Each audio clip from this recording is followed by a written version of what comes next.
We're going to give just a couple of minutes here to get everyone settled and get some technical challenges worked out. We'll get started in just a second. Thank you.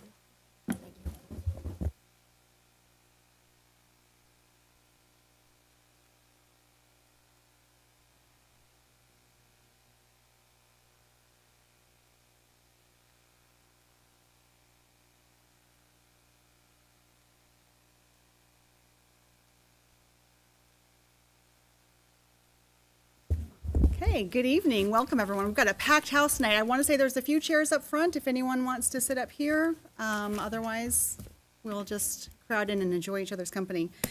I want to let everyone know before this meeting that I recessed the Board of Directors into an executive session at 5:30 p.m. this evening to review the performance of a public employee. The session ended at 5:55 p.m. and no official action was taken. I now call the April 22nd regular board meeting to order. Please stand and join us in the Pledge of Allegiance. I pledge allegiance to the flag of the United States of America and to the republic for which it stands, one nation, under God, indivisible, with liberty and justice for all. Okay.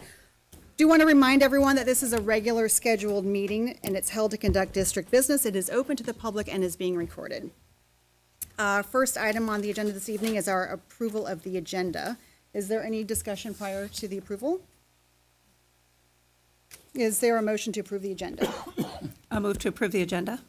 Second. It's been moved by Jennifer and seconded by Lori. All in favor say aye. Aye. Motion is carried. The agenda is approved. We're going to start this evening with a lot of fun recognitions and celebrations. The first item is recognition of April of 2025 of Month of the Military Child. So I know we finished our carnival that wrapped up. Do we have any military kids here still with us? If you're a military kiddo, raise your hand. Yay! All right.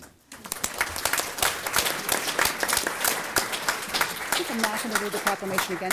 So earlier this month, we read the proclamation. I'm so honored as a school district to recognize April as Month of the Military Child.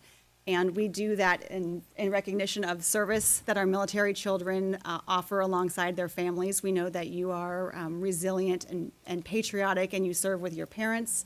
We are so grateful for what you bring to our school district, your friendship, your values, all of it. So we honor you. I also want to call attention to someone else here in our group. Bunky, would you mind coming up front just for a moment? Come to the podium.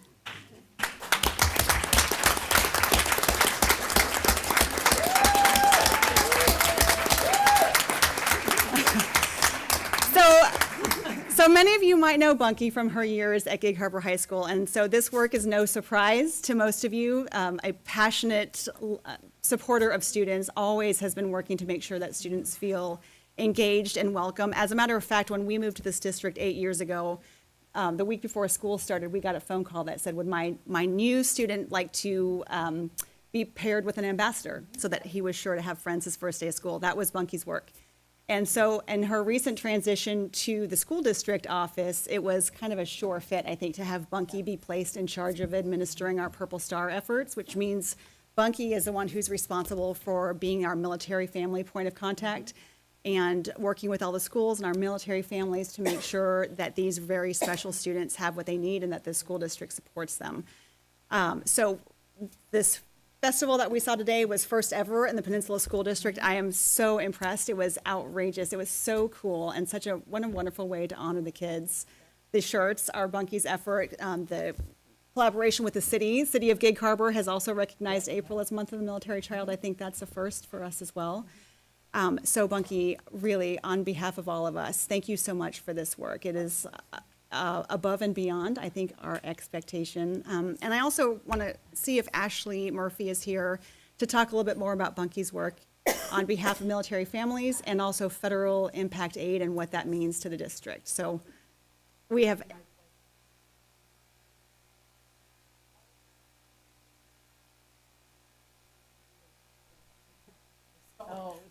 Oh, yeah, that's awesome. So and thanks to the Lions. Bouncing. Yep.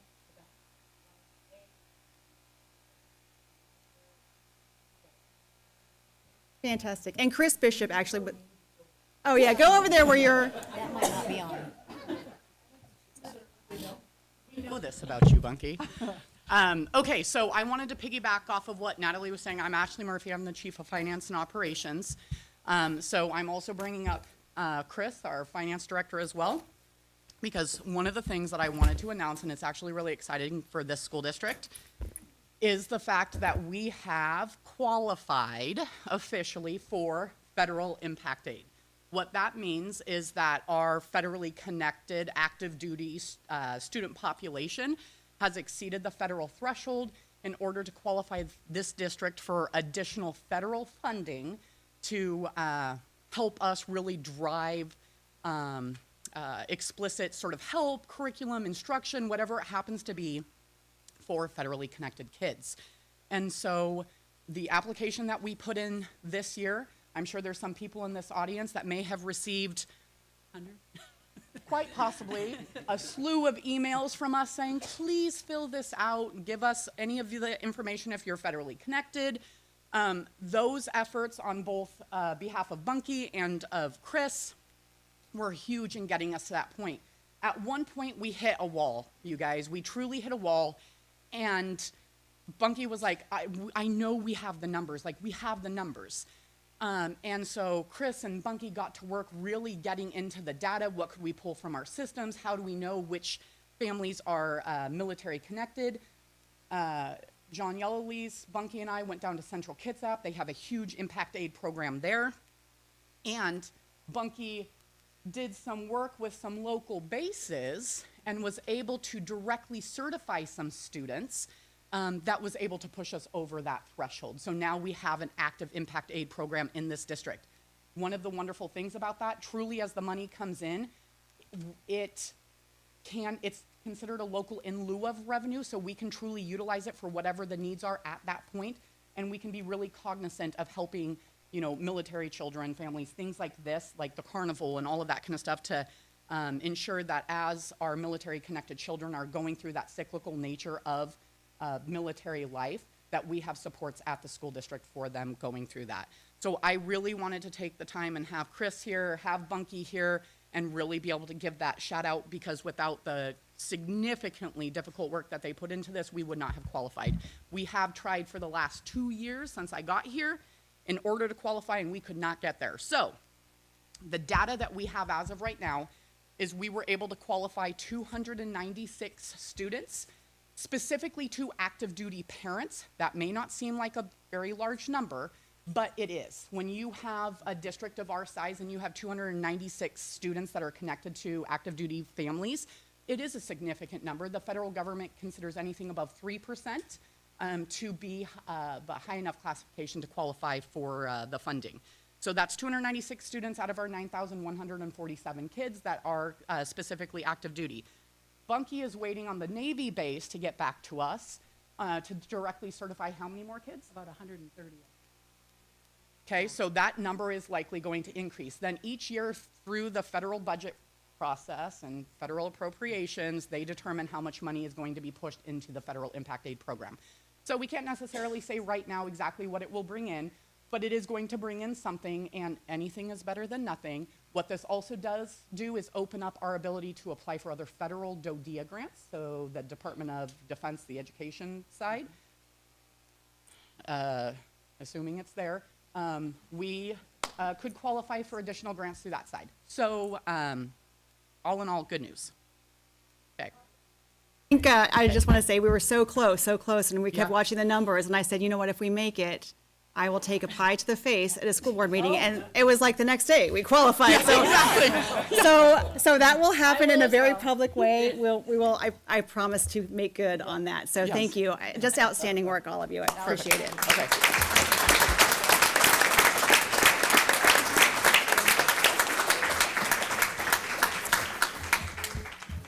All right, rolling on to item 4.2, we have recognition of Peninsula School District students that have received service academy appointments and those who are enlisting in the military. So I think is CMC Stockton here to present that. Didn't recognize you in that outfit. Oh, yeah.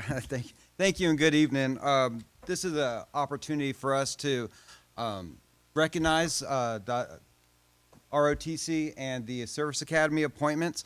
Some of these young men that I've had the opportunity to teach, some I'm going to introduce for the first time, but I would like them to stand up and be recognized when I announce their names. At Peninsula High School, Kenyon Ballard, appointed to the United States Military Academy.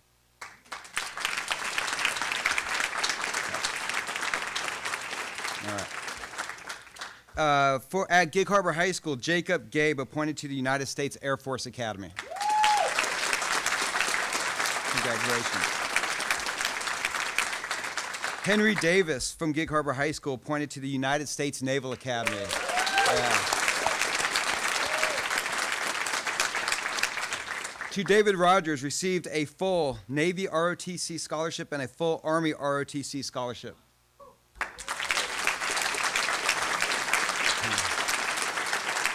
So I must ask, which one are you choosing, Army or Navy? Right now, looking at the Army. All right, go Army. All right. Now, also receiving a full Navy and a full Army ROTC scholarship, A.J. Foreman.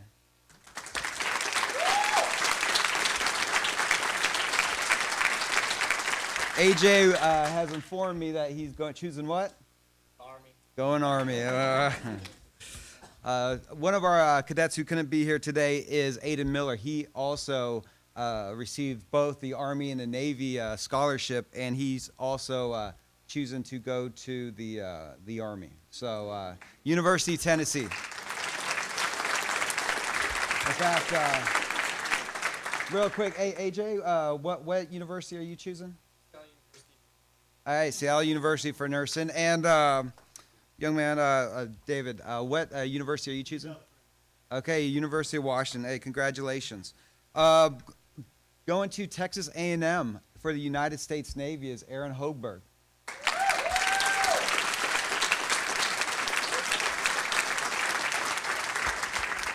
Nuclear engineer, future nuclear engineer. Congratulations. Yeah, he could do math, he can do science, and occasionally he could do drill. So good stuff. So going to the United States Navy through the Navy Preparatory Program at Regents University to join his sister, Jedediah Young.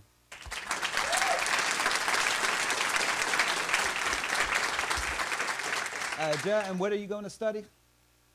IT, information technology. Congratulations. Going from the Washington National Guard through the Minutemen Scholarship Program, he's going to be going to Army ROTC, is going to be Joseph Young.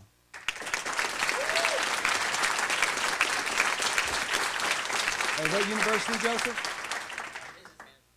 Business management for what university? Okay, go Cougs. Go Cougs.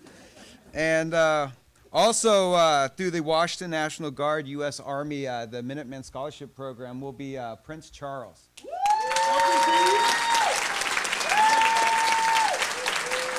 And Prince, what would you like to study at what university?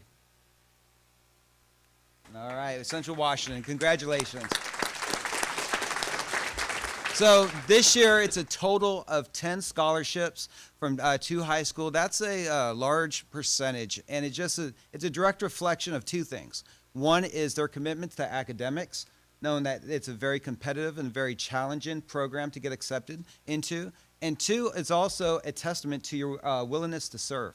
And so for each and every one of you who have dedicated yourself for the immediate future to a life of service, we say thank you. Congratulations. Can we have everyone up here? CMC, can we get everyone up here for a photo? Yes. With you, please?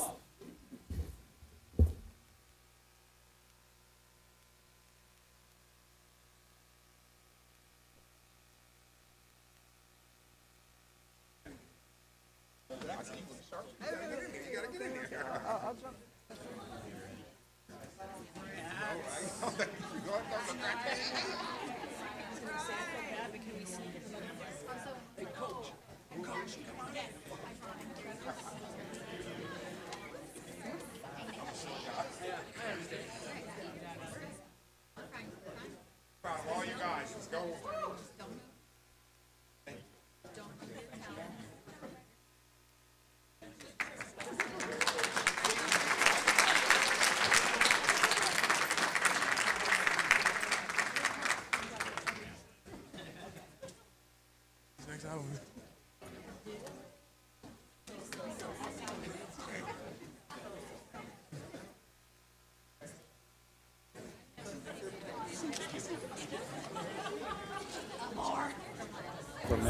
That is outstanding. Also, Superintendent Barr also just said congratulations to the families. What an accomplishment, and what a wonderful way to support your kids.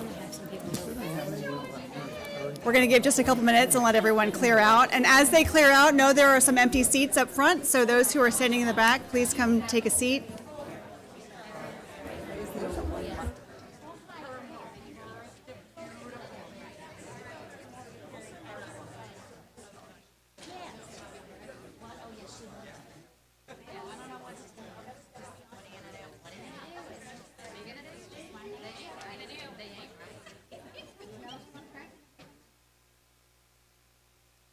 Lots of seats up front here still, if anyone wants to be in the front row. It's pretty cozy. Okay, oh, there we go. Okay. We're rolling on now to our next recognition of the evening. We have our Future Chefs Competition winners. So, who is present? Are you coming to present? Great. Hello. If I can have my future chef winners come up here with me, that would be awesome. I'm Stephanie Bry. I'm the new food service director here with Sodexo.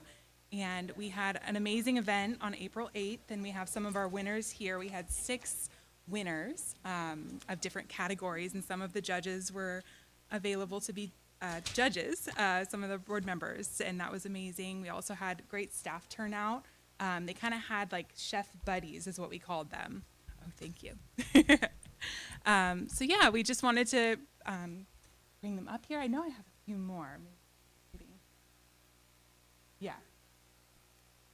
Of their families. Okay. I think yeah.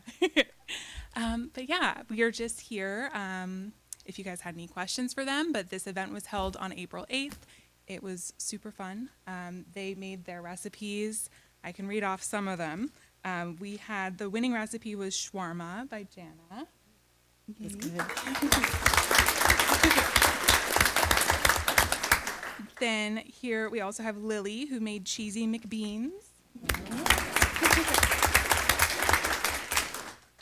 We also had Nora, who made baked and bubbly mac and cheese. Then we had my grandma's Swedish meatballs by Paige. We also had a Pokey Stack, Drew's Pokey Stack. That was super cool. That's Drew. And then we had Thomas's stir fry noodles. Those were super those were good. tasty. Awesome. So yeah, do you guys have any questions for them? You know what? I would love to hear from the students if you have anything that you want to share about your experience, or maybe can you tell us? I know there is a presentation award winner here, and overall, I remember like the easiest to follow, those kinds of things. So maybe can you come up and just introduce yourselves and say where you go to school and your recipe and what you won? Hi, my name is Paige Mills. I go to Discovery Elementary. I'm in 5th grade, and my recipe was my grandma's Swedish meatballs, and I think my favorite part is probably the creamy sauce because it just like kind of adds to the noodles and really complements the meatballs. It was delicious. Yeah, very nice. Cheesy McBeans. This is going to be on my Thanksgiving table this year. My name is Lily Robinson, and I go to Vaughn Elementary, and I'm in 5th grade, and I made cheesy green bean casseroles, and I think my favorite part might have been just mostly the green beans. Mm-hmm. Very good. Those were delicious. My name is Jenna Legniff. I go to Swiftwater Elementary. I'm in 5th grade, and my favorite part was probably the chicken because it was supposed to be raw, but it was already kind of like cooked rotisserie, and I think that just made it like really tender. Oh, ooh, that's a good hack. Yeah, that was delicious. My name is Thomas Berker, and I made stir-fry noodles, and I'm in 2nd grade, Pioneer Elementary, and my favorite part is the noodles with the hoisin sauce. Oh, it's so good. Thank you. Board members, any questions from you or from our student board reps? Did any of you get to try it? I know that Superintendent Barr and I were both there. It was Yep. outstanding. And Chuck Yeah. was there, yeah. Yeah, I just want to say that it was an honor to have the opportunity to sample all the great things. I did a career early on in food service, and I traveled around the country and worked in some great restaurants, and it was a lot of fun. And I did enjoy cooking too, so I think you'll have a good time. It was. And Stephanie, I just want to thank you for perpetuating this program year after year for our kids, because I think each year it grows and we are always amazed by the talent. And it's such a reminder to set the bar high for kids, because they will rise or fall to your expectations. And usually you guys are surpassing every time. It was delicious. They were well presented. You were so courteous and warm and welcoming. It was so fun to be there. I'm looking forward to next year. So we would love for you guys to come up and get a picture as well. Can you come up here? We have all the recipes. We have a recipe book, yes.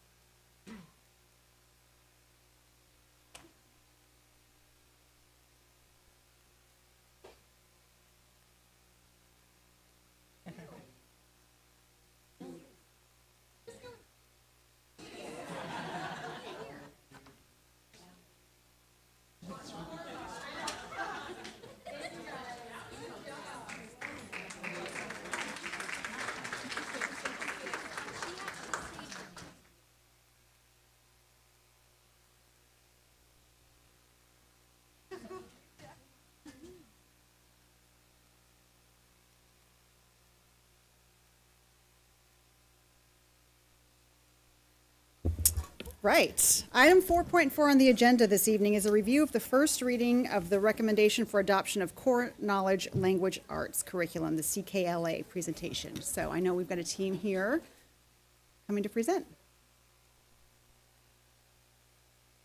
The most direct, but the most difficult route to the podium, probably. Thank you. Hello, thank you for having us this evening. Make sure I have that work. Do I have to point it at a certain place? Okay, I'll give you a little wink. Thank you. All right, so a quick review of our presentation here. I know that you have recently gone through the secondary or the middle school ELA adoption, so we're following that similar process since this is a district identified process of curriculum adoption. So you'll see information that is unique to elementary, but in a similar format in which you heard for middle school. So a quick overview. I'm Natalie Boyle. I'm the elementary director of teaching and learning, and I have some of our fabulous elementary adoption committee members with me, and so I'll give them a shout out in a second. This is an overview of what we will be sharing throughout this presentation. We'll share with you our adoption process, a summary of all of the feedback that we received along this process, an overview of Core Knowledge Language Arts. We frequently refer to it as CKLA, but that is what the acronym stands for, Core Knowledge Language Arts, which is the program that we are bringing to you for adoption. I'll provide some cost comparisons of the different choices that we looked at, and then have an opportunity for questions.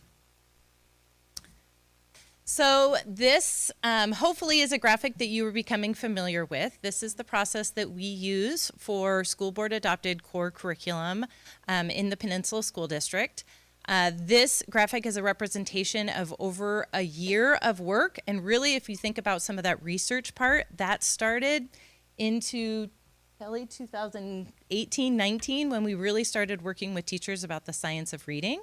It's representative of our work with the literacy task force that you've had some exposure to over the years, and then the actual formal process of research started back in the middle of the spring of 2024, so just over a year as representation of all these different areas.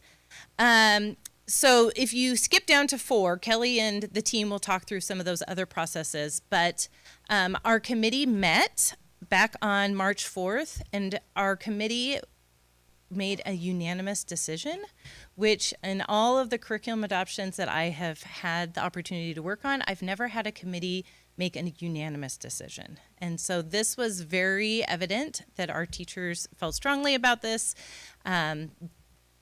And we're excited about it. So we'll have some data to share around there. We did have the opportunity with middle school to have a family preview evening on March 12th, which is part of that process before coming to IMC and to the school board.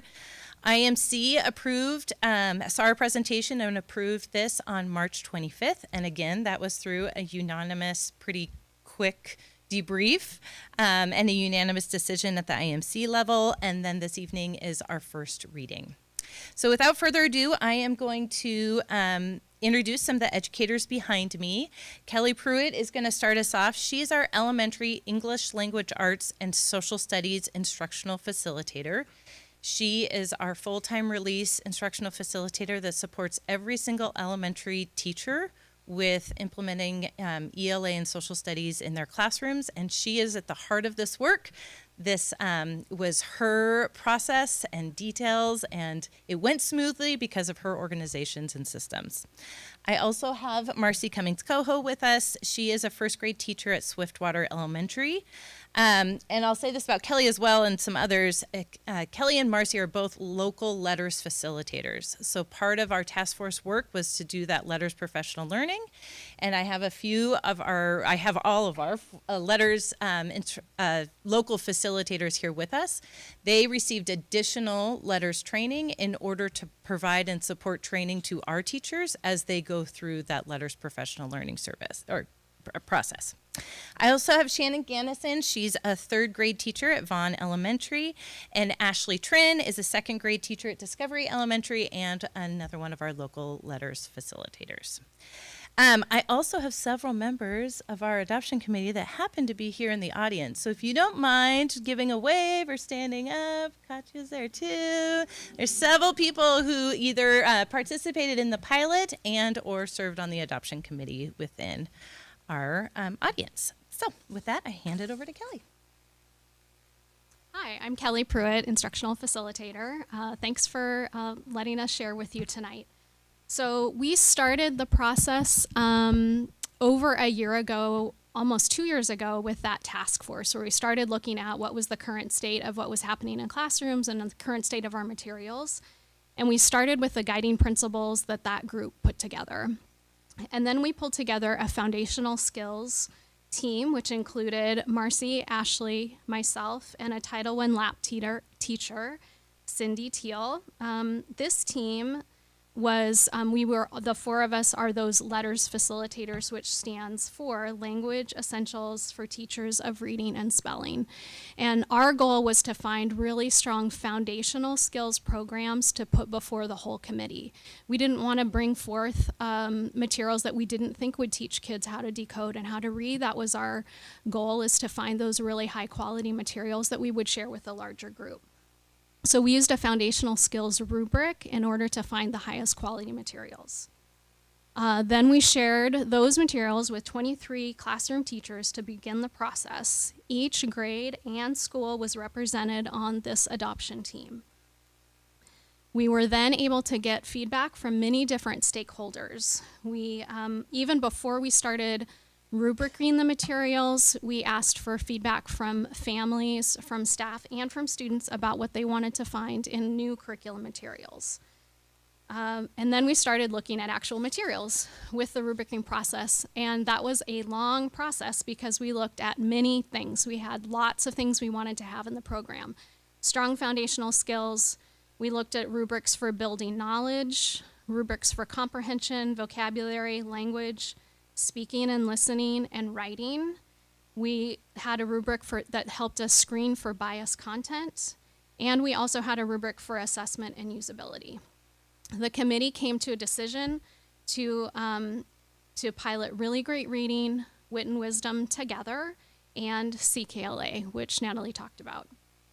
Then we gathered 37 classroom teachers that represented all grades and all but one school, and they piloted those materials. We had a PACE teacher, a multilingual language teacher, 2 lap teachers, an instructional coach, and a building principal that all were part of this work. The team piloted really great reading and wit and wisdom together in the fall. And then starting in November, those teachers piloted CKLA, the Core Knowledge Language Arts program.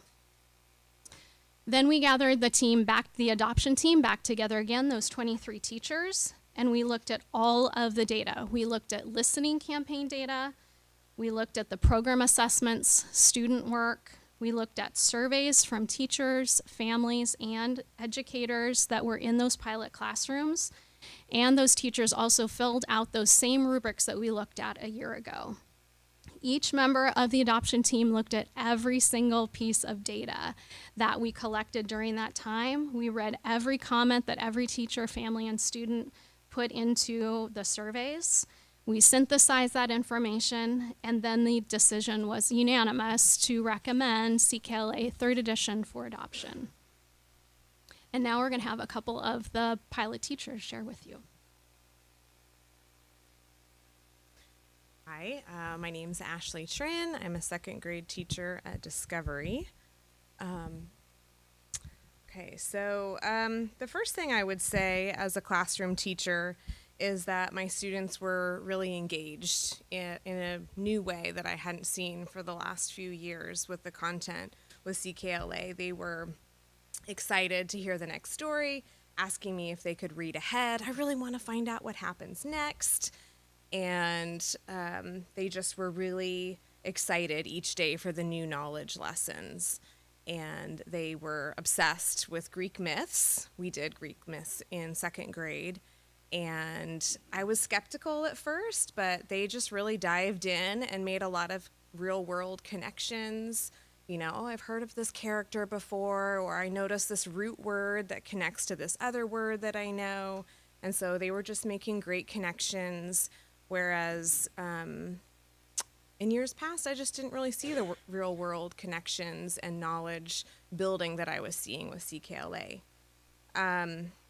We had a great variety of book and story types. There was a great mix of fiction and nonfiction in the knowledge as well as the skills component, and so students really enjoyed those connections as well.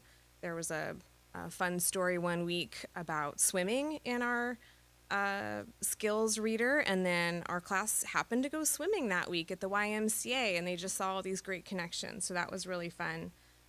There was a variety of learning activities every week, so some things were similar so that they weren't learning a whole new routine, but it was varied enough that they were still interested, so that was great. And the knowledge building focus was essential. I just felt like they were learning so many science facts and connecting it in a more real way to their reading and writing, whereas in years past it was kind of like pulled apart in different ways, and this just made it feel like we were, you know, working smarter, not harder. We're doing it all, tying it together, and that just made sense. Below you can see some of the direct student quotes. Some grade levels learned about sound and light. Each grade has a poetry unit, and they loved learning so many new vocabulary words. There's a strong vocabulary component as well that really aligns with all our letters work. It just felt like it hit all the different things that we learned about and that we're teaching the other teachers about in letters. So that was really essential. Yeah, I guess. I wanted to say one more thing about the whole knowledge part.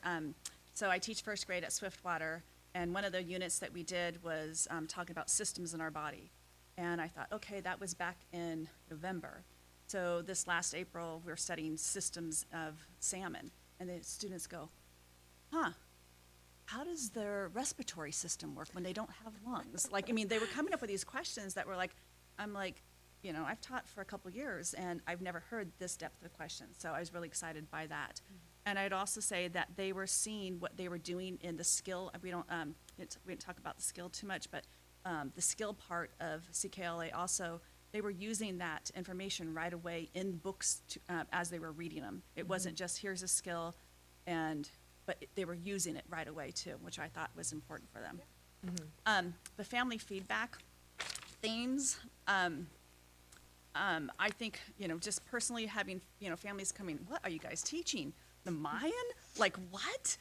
Their first graders coming home talking about the Mayan, the Aztec, and the Incas, and and going home and talking at dinner table. So the conversations that I was hearing at home were pretty in depth as well. So, anything else you want to say? Oh, yeah, I'll join in too. So I also heard back from parents that their kids were really interested in what we were learning about. They were coming home, talking about Greek myths, talking about insects, wanting to, Mom, Dad, can we buy these books? Like, I really want to learn more about Medusa. I really want to learn more about, all these different characters. And did you know this? And did you know that? And just all this great dinner time conversation, like you said. And the parents also really liked I'm looking at some of my parents in here. Yeah.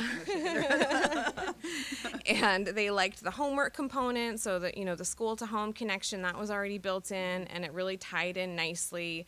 Lots of great letters communicating about what we're learning about, and also just using the skills in their homework as well.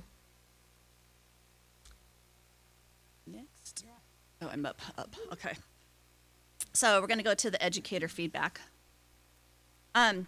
So I think the journey to get where we're at today is the most important thing to think about. When we started talking about the science of reading, and then Creston brought together the reading task force, and we had community members, family, educators, and we really talked about, and board members, and we really talked about what is science of reading. What are we looking for our district?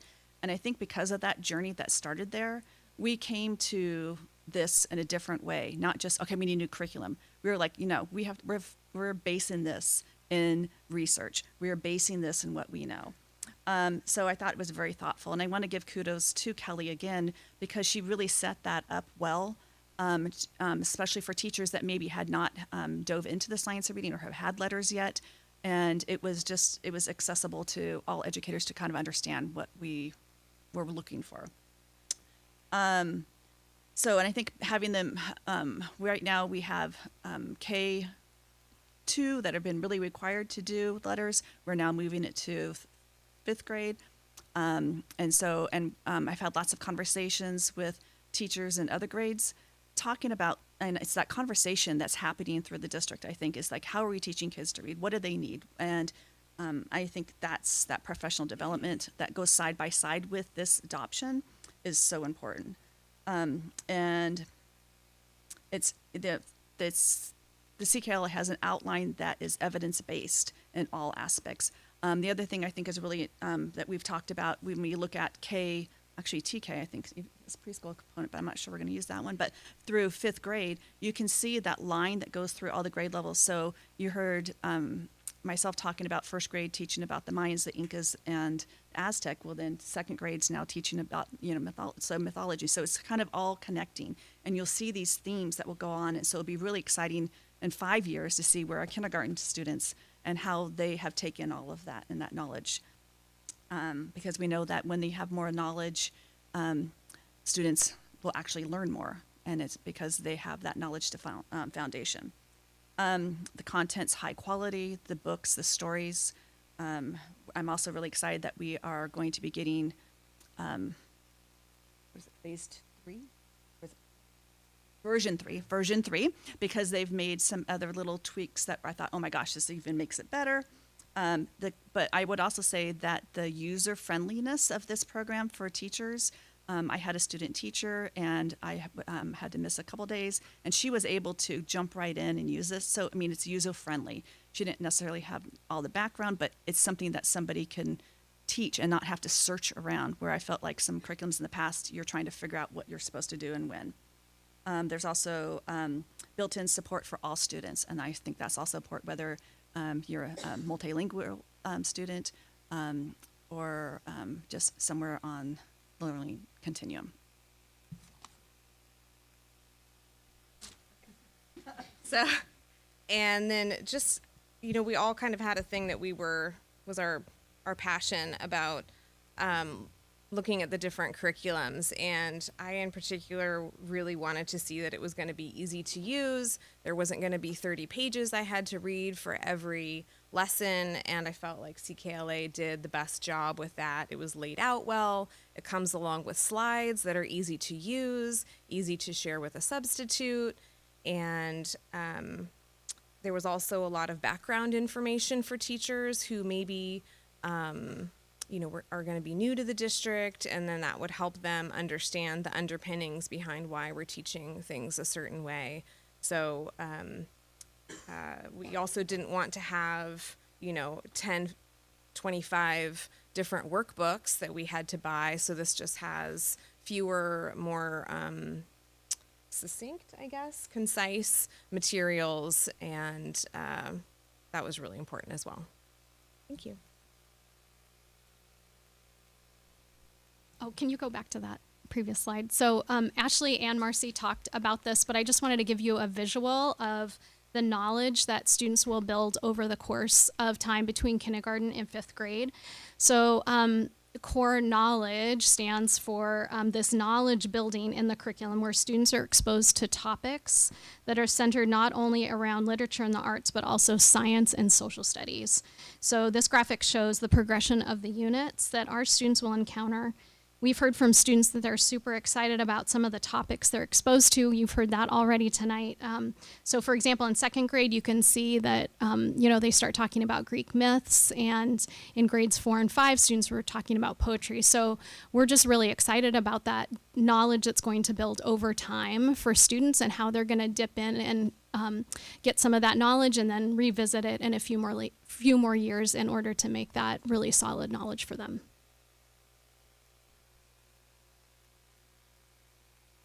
All right. So as you have heard through some of our previous adoptions, our goal is always to keep adoption cycles around 6 years. And that's where we engage in that process of reviewing. Does this meet our needs? Does it not meet our needs? Do we need more professional learning? Do we need a whole new curriculum? With many of our elementary curriculums, we are way past that, so we're doing some catch up. Our goal is the 6 years, and that allows us to give time to train a lot of teachers. We do not believe in one and done, just an August training and being done, but giving like a 3 to 4 years of implementation training, because you kind of have to have that full year understanding of something before you make adjustments and some of those teacher moves for the 2nd year. So when you look at the cost comparisons of what we piloted, again, Wit and Wisdom and Really Great Reading, we piloted as a packaged pair. As Kelly has talked about, that knowledge-based curriculum is really important. That's what Wit and Wisdom does, but they do not provide the evidence-based, the foundational skills. It's just not the business that they are in. So those two would be paired together about $1.3 million for the course of 3 years of all consumables and teacher materials that would be needed, as well as student materials. Wit and Wisdom offers both of those elements within a comprehensive curriculum. And so the cost for that would be around almost $840,000 for that same. Sorry. CKLA offers both of them in a package pair together. My apologies. Thank you. That would be around $840,000. Again, that's not the professional learning. That is just the teacher materials, the student materials, the consumables over that 3-year process.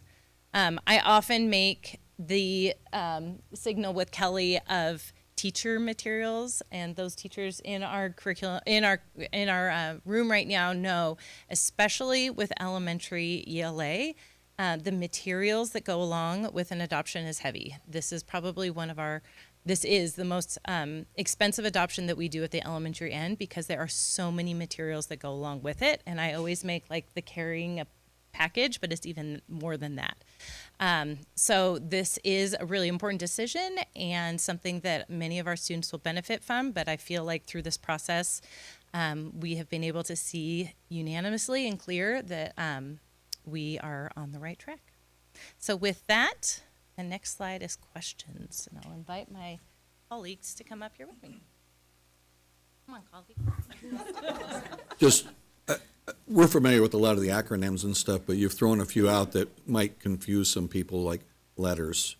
And maybe you can just briefly explain that real quick and how that ties in. Sure. You want me to take this one? Okay.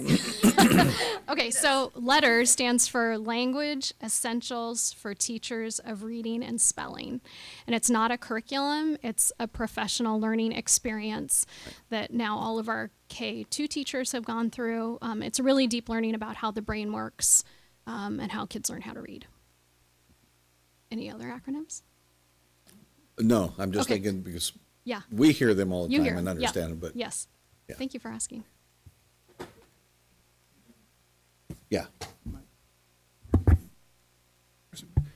First, I want to thank you. I know the board a couple years ago and the district were really intentional whenever we stood up the reading task force because we realized that we were not necessarily on the right track for our third grade goal in the strategic plan to have 100% of our students reading, and that we wanted it to be science-based, evidence-based, phonics, and that you took that intentionality and to heart, and I appreciate you did that. I know Jennifer had a lot of work on that, and thanks to her leadership on that as well. I'd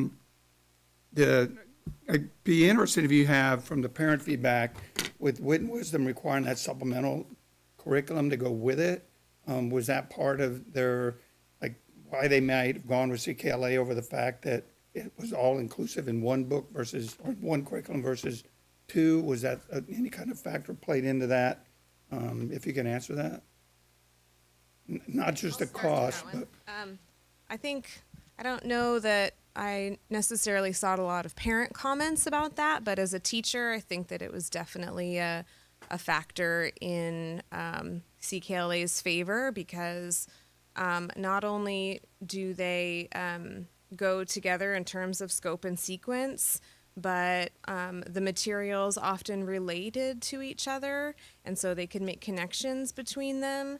And it was also just much easier for teachers to implement because they're similar style, and the Wit and Wisdom and the Really Great Reading were just so different. It was hard to pair them in a cohesive way. Okay. Thanks for all your work on that. Thank you all very much. This is really exciting as a parent of a child who was piloting this. She particularly enjoyed the poetry unit, and I appreciate the encouragement to dive deep into your feelings, especially in her poem about her mother. So thank you for that. But I really love and I appreciate this knowledge map, and I'm curious, does this knowledge map also continue up into the middle school curriculum? Because we heard so much positive feedback about how much those stories were enjoyed. I'm just looking at these topics and I love them. Obviously, I first see building the world global architecture. Yeah. Well done. But it's really, really neat topic grouping. So Yeah. So both the elementary and the middle school are the same vendor. They own multiple curriculum companies. The curriculum itself wasn't written by the same people, but they are very closely tied, and they are supported. All of our professional learning and everything is supported by the same thing. So I haven't taken a look and built a knowledge map with John Helwick yet on K-8. So we'd have to go through and see what those themes are, but they are very similar in being that knowledge focus and the continuum. They're not exactly the same product, but there's a lot of similarities and through lines.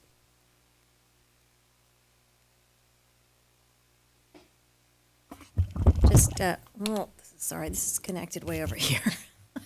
Thank you so much for the specifics of the feedback. It's really helpful, rather than just hearing, teachers loved it or kids loved it or didn't like it. I was going to ask Ashley, how come the students were so much more engaged in your opinion, but then you very thoroughly explained what they liked about it. And then when I saw the topics as well, I'm thinking I want to start learning about all these things again. So we appreciate this. I mean, we all know it's a ton of work and time consuming, but it sounds like we've arrived at a great place, and I just appreciate your enthusiasm for it. And so. also thanks, especially thanks to those who volunteered to pilot. I know it's a lot of extra work, so I appreciate the curiosity around that and around getting better, working with the literacy task force. I feel like we're in the right direction. I have a couple of questions. The first one being, I want to make sure, because this is probably the biggest decision that we're going to make for a long time. This is foundational. This board has been very clear about literacy being foundational to everything. So this became a choice between two different programs. Do you feel that this is the best program for the school district, or is it just the best of what we piloted? Someone could speak to that. I'll speak to that a little bit, and then anybody can jump in. So, as I think Kelly was saying, that Kelly, Ashley, myself, and Cynthia Thiel sat in a room with lots of curriculum. Yeah. We got a little delirious. We went through, and because of the letters training that we had, we were looking through that with the lens of letters and looking at the reading league. And what was the other rubric? Was it just reading league? Lots of rubrics. So we kind of like just the best that was out there, and Kelly kind of combined them so that we could really go through and make sure that what we were looking at, not trying to be biased ourselves, but really kind of looking through all the curriculum. And to be honest, I felt like it was really hard to find another curriculum. Maybe I'm not supposed to say this, but I'll say that that we should pilot against CKLA. But we knew that we needed to do that. And knowing that Wit and Wisdom was a knowledge-based program, and we, having to pull really great reading in to support the foundational skills, I just feel like, that was kind of, yeah. Okay. Does that help? Yeah, that's excellent. And then the other piece is we are so focused on outcomes, or we should be, and I think that's the direction that we're going. We've set some pretty lofty goals, particularly around literacy and reading. And nobody loves standardized tests. We know that. We know that's not the end-all be-all, but that's what we are measured on by the state. And so my hope is that this curriculum lines up in the sequence and with state learning standards that sets us up for success on these standardized tests. Is that something that you feel confident that we are doing? So as of right this moment, our state uses the Common Core state standards for ELA, and those are widely used across the United States. So we have a curriculum that the vendor has ensured is aligned to the Common Core state standards. Washington, I know James has spoken to this in the past, Washington is not that large of a district or of a state to have curriculum vendors that write curriculum specific to our standards. So we are fortunate to have standards that are across the nation and other states use, so that vendors are using them. So yes, it is very much tied to that. Washington State is in the process of updating our ELA standards, and we have had the opportunity to preview those. They do get a little bit more to the foundational piece, which is work that we have already started. So we feel very confident in that. And as they become official, we'll work with ensuring that there is that alignment. I will also say we are not the only district in the state of Washington to adopt and use this curriculum.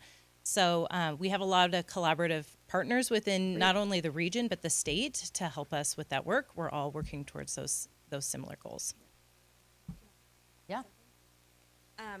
I think that one of the standout parts of this curriculum is that it has so much of the knowledge base, and that is something that we were lacking before. And so I wonder, it would be interesting to see in a few years, since we're spending, not only are we going to continue to do the same science things that we're doing, but now we're also spending a lot more time reading and writing about science and social studies. So I wonder if that will impact our science scores and also impact, just the vocabulary and the broad base of knowledge that students have. Because when you know more and you know more vocabulary words, it's easier to put the pieces together in the sentences to make meaning out of text. So I think that will help us, and we'll see those effects later on. And you just touched on something that I don't know if we really highlighted. This is a reading and writing curriculum. So there is a very large component, right, that is writing manually, not typing, right? So that's something that I know a lot of our families had some concerns around. Any other questions from up here or from our student panel? Have you had a chance to preview? I know that this is the elementary. You probably aren't paying too close attention, but any questions? And this is just a first read, so we're not adopting it this evening, and all of these materials are still available online on our website to preview if anyone is interested in doing that. Do you have anything to add? No, I just want to thank Marcy for allowing me to come in with both of the curriculum. She said, come in and just see. And so thank you for opening the door. And it was really an honor to hear the teachers as they were having conversations. I had to go down. I wanted to make sure that it was unanimous. So, but thank you for inviting, and thank you for inviting your families in and your students as well in this selection. This is an important decision, and professional development collaboratively and cohesively is pretty exciting. So thank you. Thank you.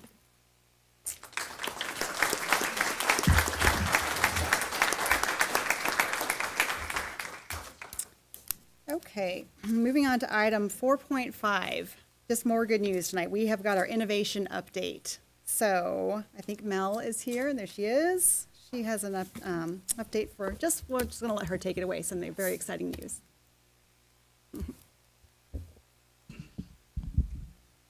Make sure that's low enough for us here. Well, thank you. Thank you, President Wimberly, members of the board, Superintendent Barr, and Ms. Wilson. And the Student Council. We're hoping you're listening to this one. So I am really excited to be here tonight, as I am pleased to announce an upcoming innovation team project that we have developed in partnership with our technology and our career and technical education teams. Without further ado, I am going to let the video introduce what's coming.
Enjoy the music a little bit more. There we go. Well, thank you for your excitement, because I am extremely excited to be able to bring to life this the Peninsula School District Performance Drone Team program.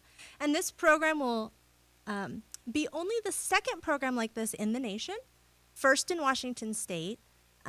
We are being mentored by the first team who've ever done this, so we have really deep connections and partnerships across the system. And we are bringing this opportunity to PSD for our students, and it is something that I'm really proud to do. Before I dig in too much into this, however, I want to invite up one of our founding students who has come to join us tonight.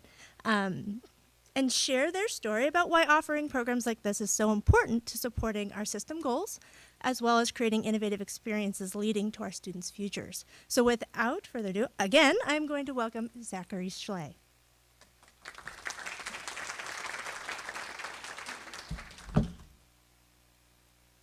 Good evening, everyone. My name is Zachary Schley, and I'm currently a junior at Gig Harbor High School, serving as the junior senator for the class of 2026. I'm originally from California and moved here in 2022, right at the start of my freshman year. A couple weeks ago, I was determined to run for school president, but when this opportunity came up, I couldn't say no to it. My passion for drones started a few years ago when my aunt got me a drone for my birthday. What began as a curiosity quickly turned into a hands-on learning journey. Flying drones taught me more than just how to control a machine. It also helped me to develop real-world skills too, like critical thinking, problem solving, and time management. I love to fly, but even more than that, I love teaching others how to fly, whether it's younger students or adults who've never touched a drone before. Sharing that excitement is part of what makes this program so meaningful to me. Over time, I also began exploring aerial photography, and though that I found a creative outlet that challenged me technically, that path led me to learn 3D animation and design, true blender combining both technologically and art in ways I never imagined. This program is designed to offer other students the same kind of experience drones provide in a practical introduction to technology and aviation, while opening doors to creativity, innovation, whether it's learning to animate, fly, design, or collaborate on a full-scale drone light show. Students will be gaining skills that can directly translate into future careers, and more importantly, they'll be inspired to explore and create and lead. We'll be introducing this opportunity to both Gig Harbor and Peninsula High School this May through ASB and eventually to all secondary schools across the district. Students will be able to get involved in flying drones, learning animation, working on choreography and shows productions, and even supporting event logistics tech. I truly believe this program can motivate and empower students across the district, and I'm honored to help bring it to life. Thank you.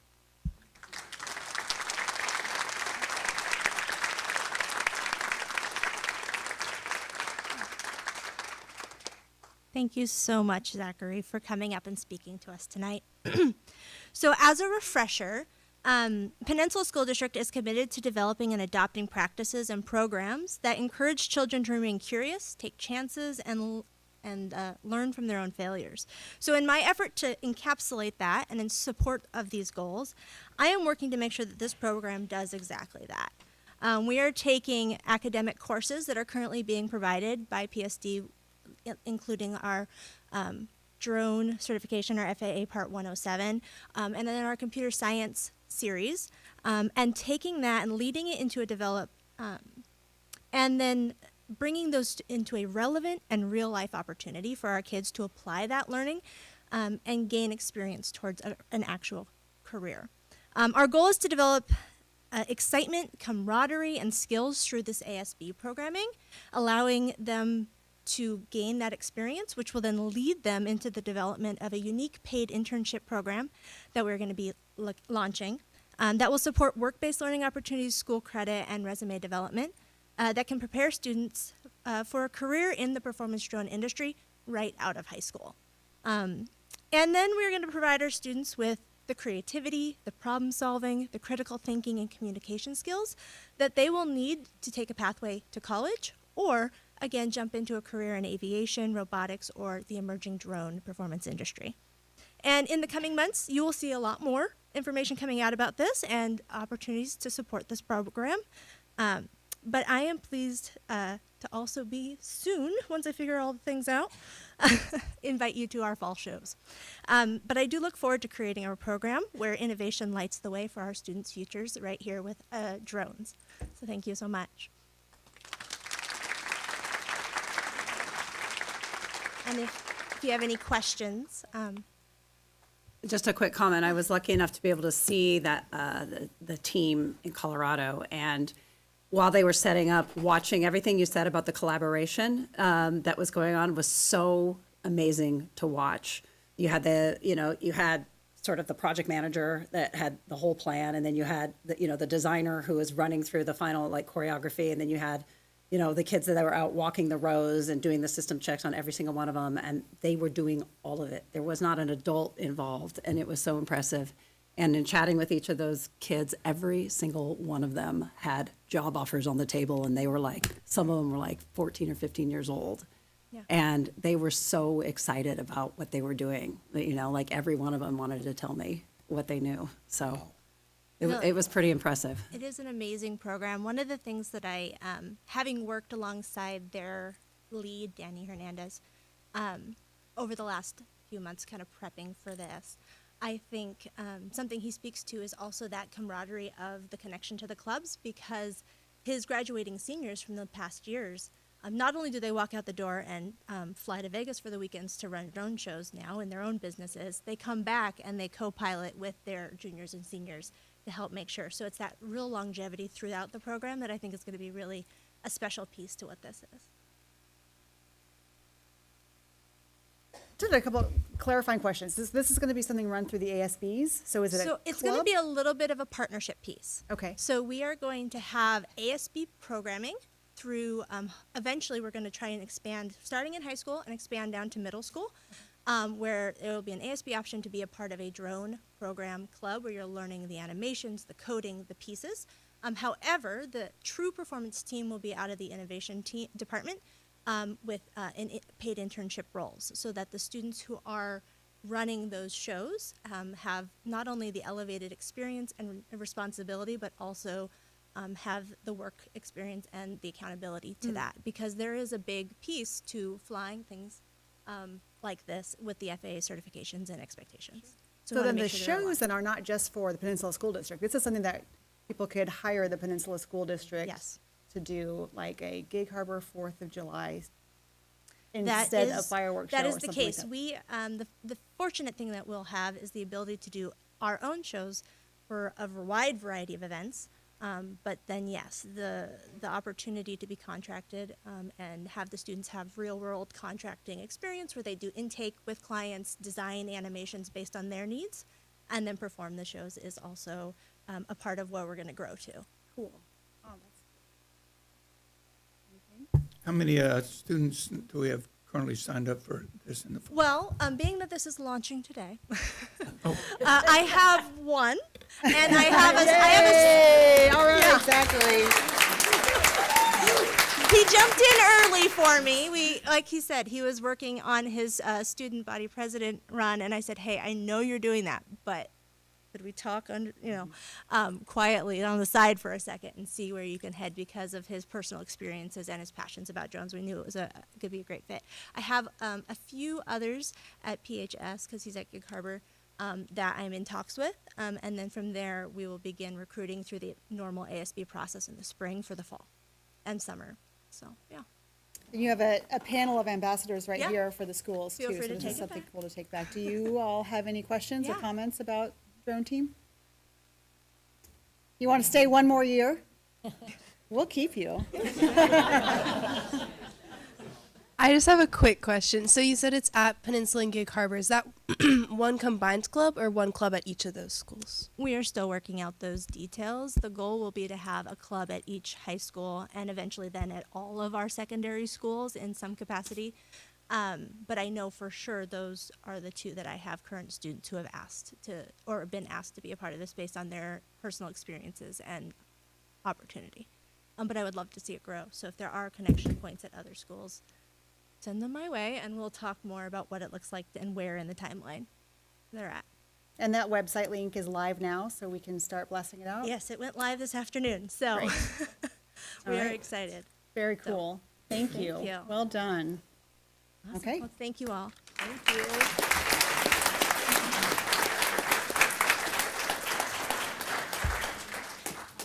Okay. All All right, we are, there's more chairs up front here. I'm just going to remind everyone, if you're standing in the back and you really want to sit, please feel free to come up front. We will roll on to item 4.6 on our agenda this evening. This is our harassment, intimidation, and bullying update. So we've got our Chief of Schools, Michael Farmer, here and team to lead that.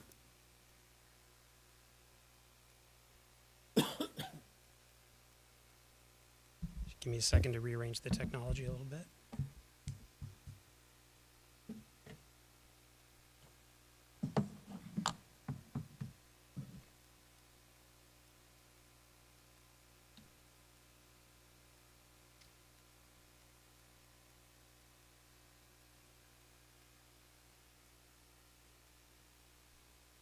Maybe that works.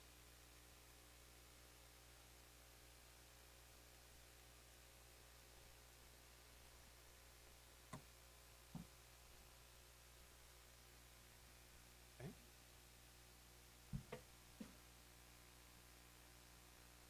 Want to give me a shot here? You know what, we're going to take just a 5-minute break while we get the technical stuff set up. Okay. And then we'll roll in, so. Let's try that. Josh, let me turn this off.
We're going to go ahead and get started. If everyone wants to take your seats again, please.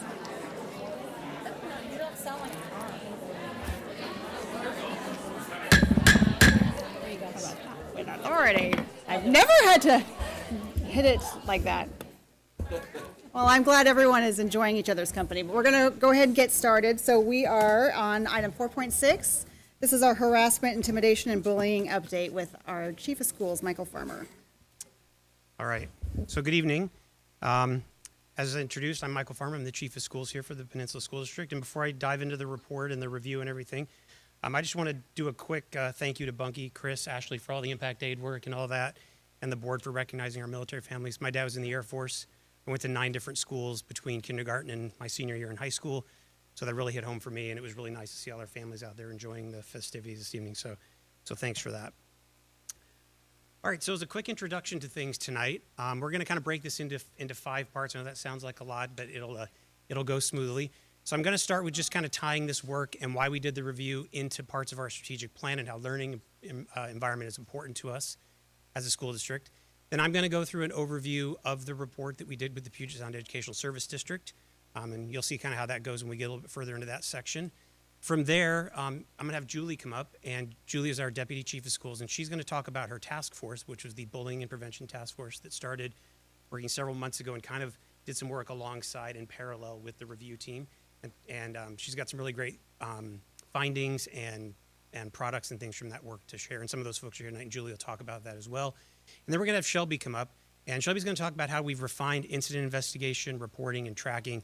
And Shelby's been really instrumental in some of the policy work we've done as well. And you'll get to hear from her too, like I said. And then I'll wrap it up with some future work that we're going to do based on the report. And then that'll be it. And then there'll be time for questions kind of at the end of each section for those who, if board members have questions then, so we'll kind of tackle it like that. So like I said, in the first section here, I want to make sure that we're all on the same page here about how HIB impacts us, that we have goals around learning environment and how that's a big part of our strategic plan and everything. So our plan's made up of a bunch of different components, but we do have values that are part of our plan. One of our district values is around culture. And you can see right there, it says every child belongs, matters, and will be provided an environment with which to succeed. So we looked at that as that's part of the reason we've been doing this work and part of why we wanted to dig into this, into how we're tackling the value of culture for our students, for our staff, for our community.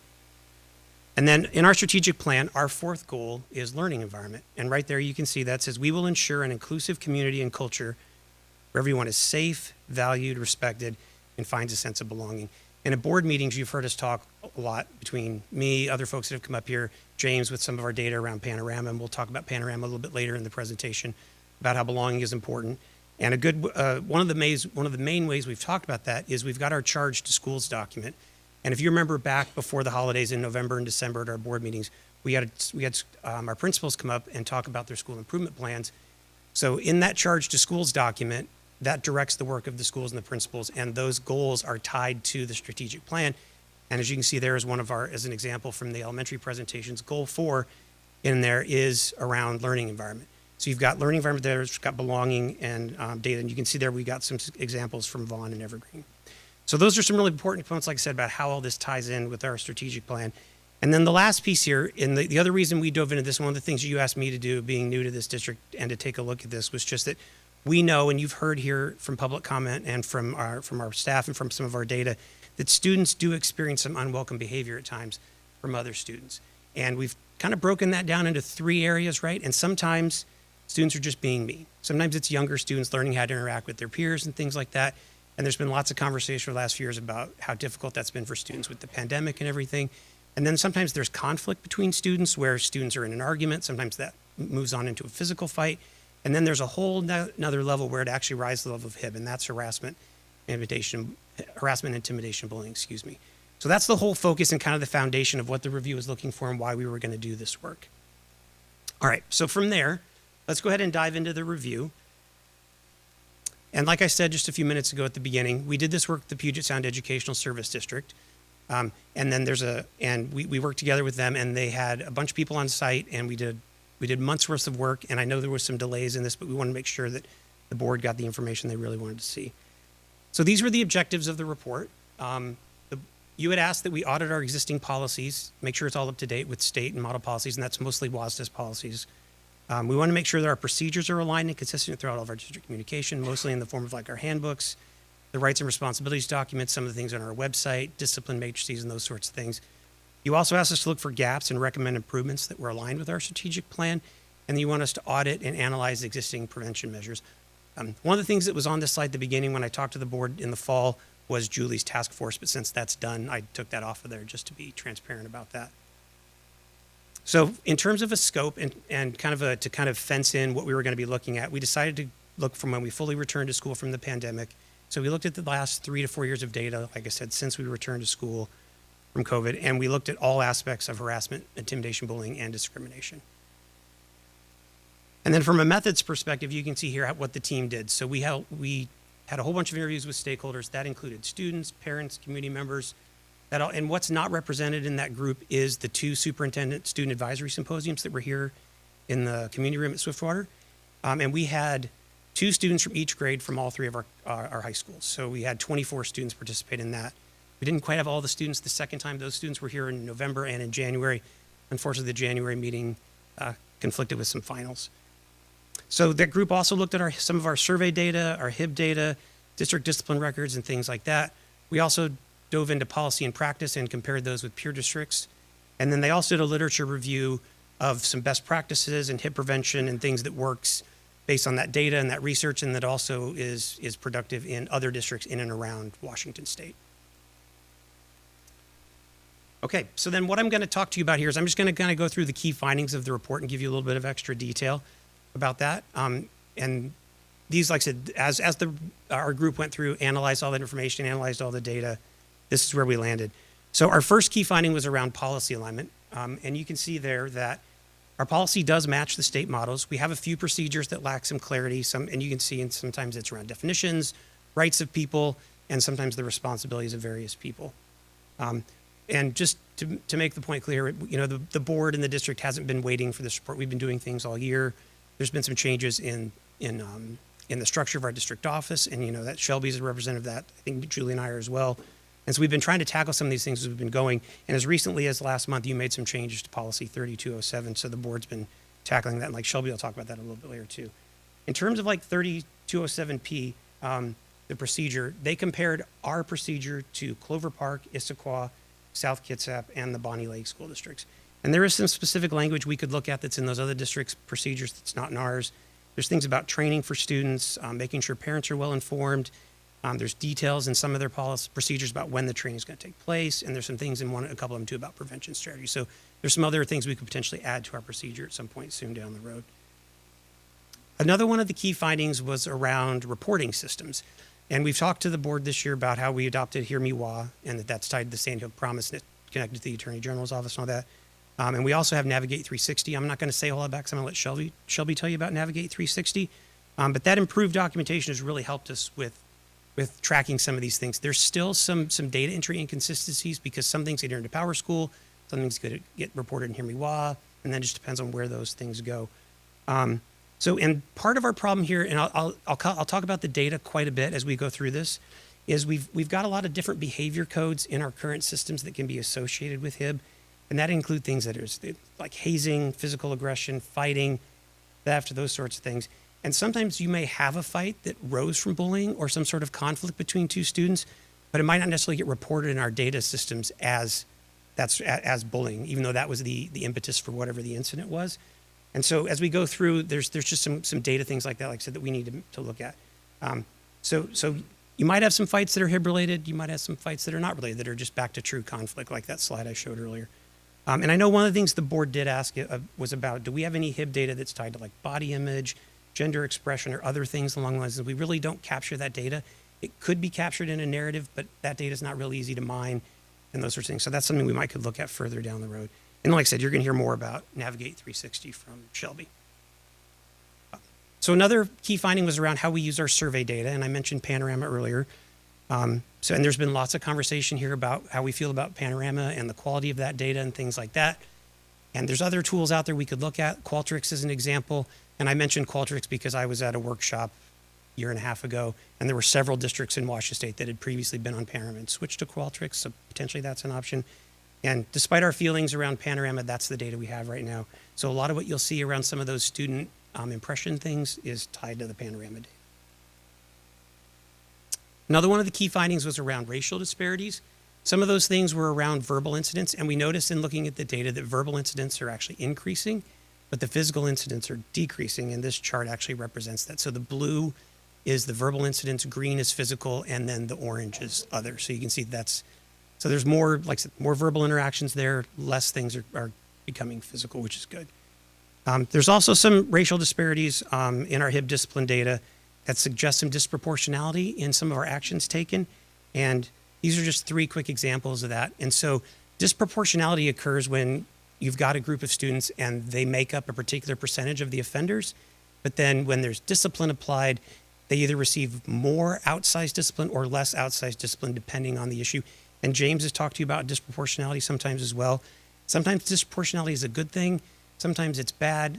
It's just something to think about, and an example is that James used when we were looking at some discipline data a few months ago was we have a certain percentage of students that identify as Asian, but the number of students that are committing discipline infractions is significantly smaller than that. So we're disproportionately small on that side as a data piece. And then in these 3 charts here, and again, I know they're kind of small, the areas that are kind of that pinkish red and the greenish color areas where there's just disproportionately in those groups. And those charts represent Hispanic, Latino students identify as 2 or more races, and white. We don't have data for our other ethnic groups because the N of that group is just too small, and we can't report it because it would become personally identifiable at that point. So, and then as you can see too there's consequences for some of those behavior, and you can see sometimes it's a classroom exclusion, sometimes it's not a school suspension. Remember, in-house suspension is the student comes to school, they don't go to class with their peers, they stay in one place in the building, they still get lunch, all that good stuff, they can go to the bathroom, but they just basically spend the day in a particular place in the building and do schoolwork and such like that. All right, another key finding is around our prevention programs. This is one area I think we really excelled. So we've got a lot of good evidence-based programs, like we use Second Step and Character Strong to help students interact with each other, help them manage their behavior and their emotions and things like that. And that was really well recognized. There is some inconsistent application around that across the district. And then we do have other measures in place besides just those 2 curriculum. I mentioned Julie's task force, and like I said, Julie's going to talk about it later. We've got a lot of clubs at our schools that are aimed to bring students together and help create positive student-centered cultures. And like a good example of that is our nationally recognized unified sports program. And then one of the other key findings was around hateful language. The team found in going through the data and through the interviews that we do hear racist and homophobic slurs are a growing concern. And then the data also supported that staff responses vary widely, and if we had clear expectations to staff and some training, that would help them address that. But we've also known that that's a problem kind of nationally. That's not isolated to Peninsula School District or just our state. And then this chart just kind of represents that. You can see where that hateful speech was. So the blue is use of homophobic slurs, the green is racial or ethnic, and then the orange is just non-race tied statements. So there's other things about maybe fall more into kids being mean, like we were saying. And like I said, this is a problem across the country, not just here with us. All right, another thing that we were doing good was around student voice. And you can see there, students are looking for stronger relationships with staff and more visible support that's in and out of the classroom to help us have a better school environment for students. And in talking with some of the students, and we learned quite a bit about student voice at the 2 student symposiums that I mentioned earlier too. The students shared that they really recognize what we're trying to do and trying to make school a better place, but they said it just doesn't quite hit the mark. And one student in particular shared a story with me about how she's friends with people that she knows from other things in various classes that she attends, but she's not friends with other kids in those classes because she really doesn't have any other connection or tie to those students. And she realizes that we do things to try and build connections in class, but it's just kind of not working. And then Preston and I and Chris, we went with the student at one of our high schools too, and they basically, corroborated that and said, I don't really know what to do, but I'd like to be part of the problem. So there's a real good opportunity, I think, coming up, and I'll talk a little bit more about that later, for us to engage students in that problem solving and bring more student voice to that. And then lastly is, of course, the role of social media and technology in all of this. As we all know, right, a lot of our HIB incidents, they occur or they begin online as cyberbullying. As a person that started their administrative life in technology, I really want to point out that bullying is bullying no matter where it occurs. But since we're being specific about stuff happening online, we'll say cyberbullying for that point. We also know that incidents escalate online. That's pretty common knowledge, and we've heard that from some people that have come and spoken to the board as well. We do address that in 3207P, and then there is a cyber harassment law that specifically mentions things that occur online, and that could impact our students depending on what occurs and those sorts of things. And like I said, there's some recommendations about that a little bit later in the presentation. Okay, so those were the key findings. So what sort of questions could I answer about the findings? And if I'm going to answer that later, I'll just tell you and I'll just come back to it. I'll go first. Can you go back to slide 22? 22, yes, I can. There you go. So I probably should go back there too. So for 23, 24, we can see since 2018, up until that time, the race, ethnicity, and nationally related issues were sort of flat for a while. Mhm. Well, back in 18, they were up, and then they went back down, and they've gone up almost 30%. Is any of that, is it all, are you seeing that mostly as racially harassment, or is any of that like what's going on nationally, like anti-Semitism, does that factor into that? As well as locally, is it more race-based versus anti-Semitic? We didn't really pull data and compare it to actual, national trends or anything like that. Mhm. So I wouldn't really want to speak to that because I don't have the numbers, but that whole, we're seeing those kind of trends nationally, it's just kind of more anecdotally, to be honest with you, Dave. Okay. And then on the slide that you had about pullouts, where you had the 3 different groups. Yeah. I was just curious on that, if you could speak to, let me put my glasses on, for like classroom exclusion, suspension, in-house suspension, no action.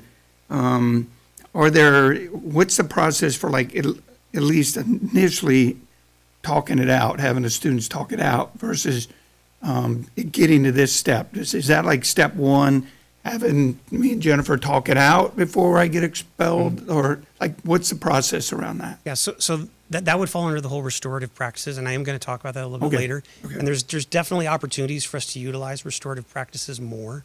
Okay. And I've got a really good example of that too. Okay. And it really, but to answer your question and more specifically too, it's really going to depend on the situation, on the students, the relationship between those 2 students.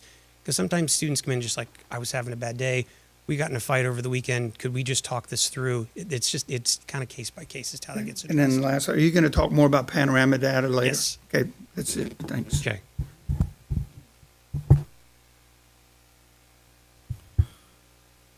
Get something. So you talked about national data. Is there national data that also looks at the income levels or the poverty? Those schools that are more affluent, do they have less than the poverty areas? I'm sure that data exists, but we didn't dig that deep kind of at a national level. And I wish James was here because he could probably speak to that a little bit too, because he's talked about how we do on panorama surveys compared to other schools of similar demographics and not similar demographics. So I know that data's out there. Okay. Yeah, I'll have, I think, more questions as we get further on. Okay. Just a quick question on slide 22, the N of 176 in 2022-23. That seemed like it seems quite a bit higher than all the other subject years. Any ideas? No, I don't. We weren't able to dig in to get that kind of data. But you're right. There were more incidents that year, and they were really similar. You can see between 21, 22, 23, 24, we had 99 and 97 students. Yeah, that's true. That would do it. Yep. Yeah. Okay. Huh. Yeah.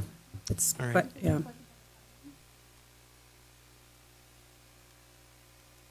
Okay. Yeah.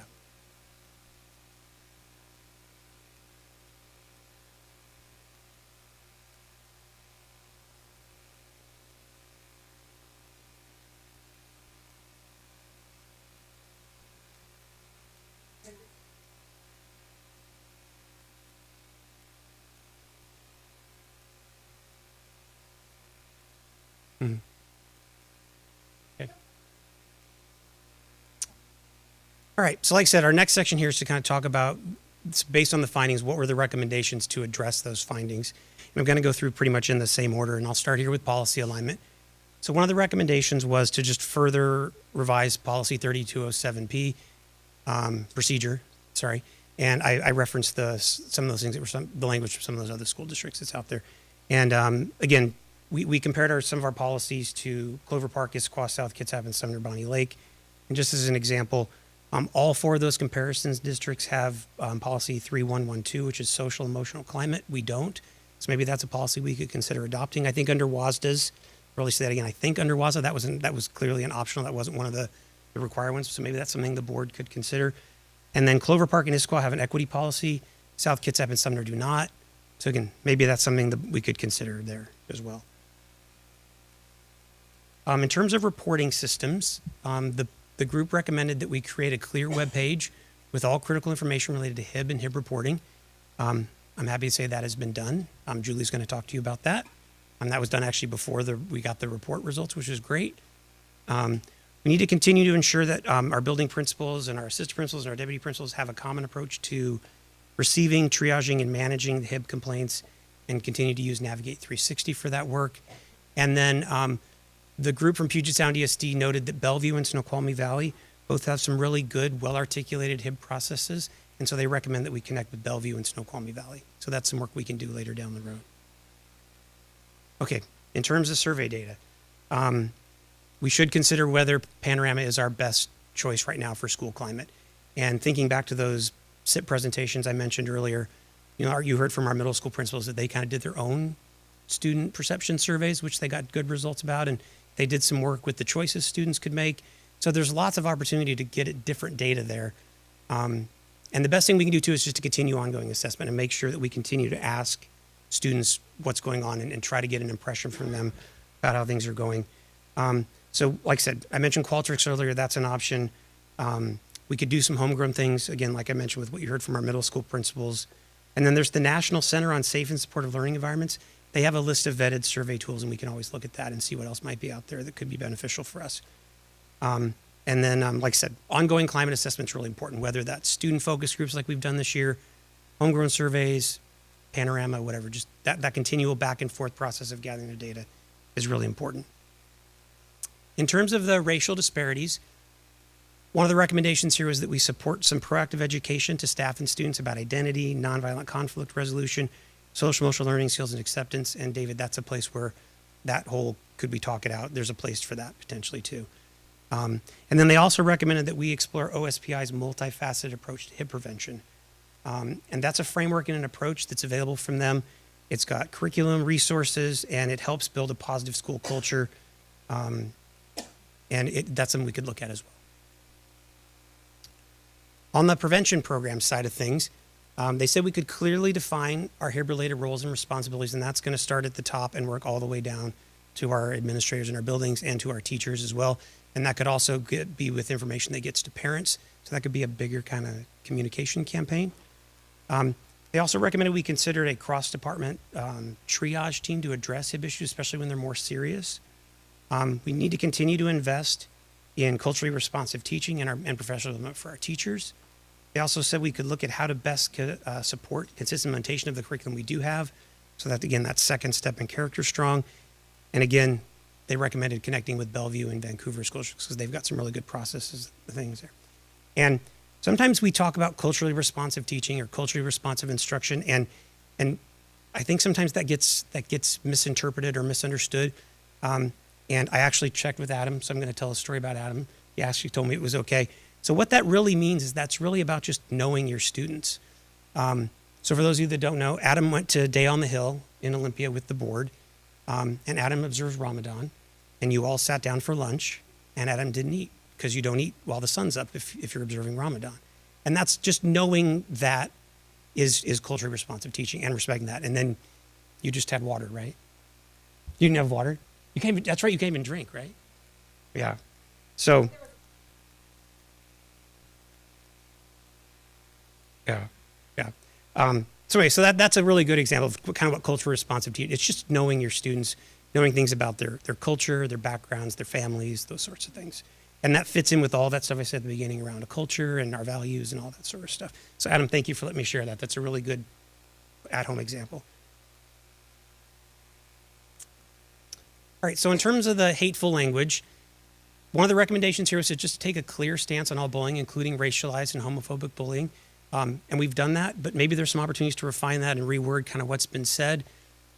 We want to make sure that we take an opportunity to define and regularly communicate our district values back to the strategic plan and some of the things I talked about at the beginning. We can also adopt a program about hateful speech and that it's clearly understood by our educators, our students, and our community. And here is an example of the Vancouver School District. They have a hate and bias protocol that the folks from Puget Sound ESD recommended we look at. So there's a good opportunity there too. And that hate and bias protocol has lessons that are for Tier 1. There's a response plan in there. They have responsive lessons and things. And David, again, that's back to that whole how can you bring people together and kind of talk things out a little bit more and build relationships between students and between staff and students as well. On the student voice front, one of the recommendations was to look for some more creative solutions for our family and to boost community engagement around getting that kind of information and feedback. We can leverage our existing EDI, BLT reps and talk more about HIB, inclusion and belonging with them, and see how we can do more work with them. And that's been going on for several years. And I know the board's heard about that work at previous meetings. We could also look at some tangible opportunities for relationship building between students and staff, kind of back to that story I mentioned earlier. And then there's tools from the National Center on Safe and Supportive Learning that I mentioned, has the survey tool. They've got other things that we could look at as well that could potentially help us do that. And when we talk to students, some of the things that they said too was just in those genuine conversations, like ask how they are, try to learn something about them and remember it. And one of the students said they love to see staff members in the audience at school activity and sports. And like I noticed several of our administrators here, like when our chefs got their awards and our students were recognized for their military commitments they're going to do after high school here and all that. So those are just some quick, good examples of that. And then on the social media front, so if there's cyberbullying occurring, we need to report it to parents and guardians. If we think it crosses a threshold, we need to report it to law enforcement if it looks like a crime was committed. And then we need to get to a place where we can try to utilize online social platforms and processes for removal of content. It is very difficult. Most social media platforms are not looking to do that. However, Chris was able to share with me that the ISTE and ASCD CEO, and ISTE is the International Society for Technology Education, and ASD is the Association for School and Curriculum Development. Is that the right acronym? So those are two organizations that just work around providing better resources for schools around technology and around the curriculum that they use. And their CEO, Richard Collada, his son was the victim of online harassment and cyberbullying. And so he's leveraging his position in those roles to work with Meta on trying to get a better process so that when things are up there that basically might be criminal, that it's easier to get that stuff taken down. We'll see where that goes. There was some stuff just released about that today, but it's still all pretty new and in its infancy. So maybe that's something we can explore down the future. We can also do a little bit more work around making cyberbullying and online harassment an awareness component of our prevention programs. It's in there already. Our kids also learn digital citizenship. You can see that. That's in the third bullet. But that's just something we can reemphasize because back to that slide from before, a lot of that stuff starts online or magnifies itself or gets bigger online. So that's why some of the work we can do there around that. All right, so that's that section. So how about questions around recommendations? Can you speak to, you just mentioned it briefly, but processes for removal of content. Have we ever been successful in getting anything taken down? I've only been successful once, and in my experience, and it was because of a copyright infringement. It was during the pandemic, and we had somebody start up some sort of movement, and they were using the district logo. And that was taken down because we got a cease and desist letter from our lawyer to Meta, and it was down within a day. I don't know, can I look to Chris? Not really, right? It's very difficult. So usually when that stuff happens, it involves the police, and there's warrants and things like that. Slide 28 is just reporting. I know that, I think to be frank, the board's been, first, thanks for your work on this. The board's been asking for this for quite some time now, so I really appreciate that. Reporting, I think, having that central location, as we talked about maybe last year or even longer back, that to have that central site where students, parents, teachers, anyone can go and see what's going on. One of the things that used to frustrate me is if something made its way through the system and ended up percolating up to the board level for final action, oftentimes it was so disjointed, it was hard for us to really figure out what was going on. So I think this not only will help the students and staff and parents with the whole HIB reporting process, but will certainly make it if it ever rises to that occasion where we need to review it, it'll make it easier for us to make a informed decision so that we do it thoughtfully and not have to come back for more questions. So thank you for that. Yeah, I think when you hear Shelby in a little bit too, she'll address a lot what you're talking about there as well. You know, for years I've been saying that I'm not a fan of Panorama, and it wouldn't break my heart if we eliminated it. It's expensive. I'm more of a focus group guy. I've said that for many years. I like focus groups. And I know that the school district has started doing more of that. Right. And when we heard the SIP reports, they started talking more about having those local focus groups, which I think will provide more accurate real-time data for you to operate off of rather than a survey that you take maybe once every year or every other year. And I think that's more helpful. Right. I just wonder, is that something we might look at doing in the future if we find the local data that you create, focus groups or whatever, the individual, that we might move away from something that's expensive and not adding the value that we might want and go for something else with more of a local control versus some, so. And that's certainly a possibility, and I have a slide about that later. Okay, well, I should have asked if you did first before I asked. That's okay. And are you going to get into any kind of suicidal ideation off of cyberbullying, or is it now a good time to ask? That did not come up in the report. If you want to ask me a question about that, I'll do my best to answer them. Okay, my kids, when they were in high school, they had 4 or 5 friends commit suicide while they were in high school, back in the 2009-12 timeframe. And a lot of that suicide was based off bullying. Right. Back then, they didn't have cyberbullying the way we have today. So I'm just wondering if we're making any kind of connections with third-party entities out in the community to address any kind of suicidal ideation that might be taking place due to the cyberbullying. I don't know if we're doing that. Well, I'm not going to invite her up, but Thelma's here. And I know she's doing a lot of work in our community with some students to support that. I just didn't know if you were linking that with your stuff. Right. And I think there's definitely some opportunities to dig in and try to see where that and could this go. may be totally out in left field, but I know that we're talking mostly about student-to-student bullying, but I know that there's sometimes student-to-teacher bullying. Is there any kind of place for conversation around that in the future, or is this not the right time?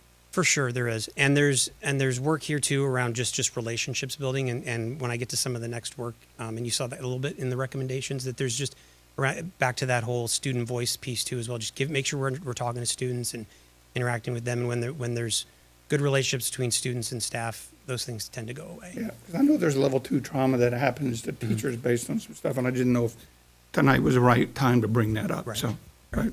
Thank you. Okay.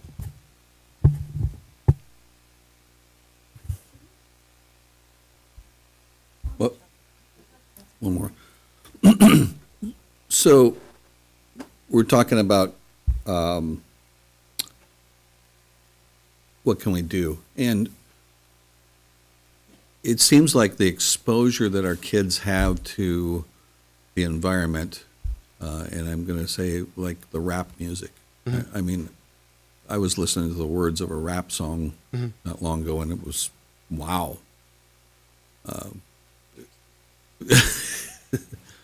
But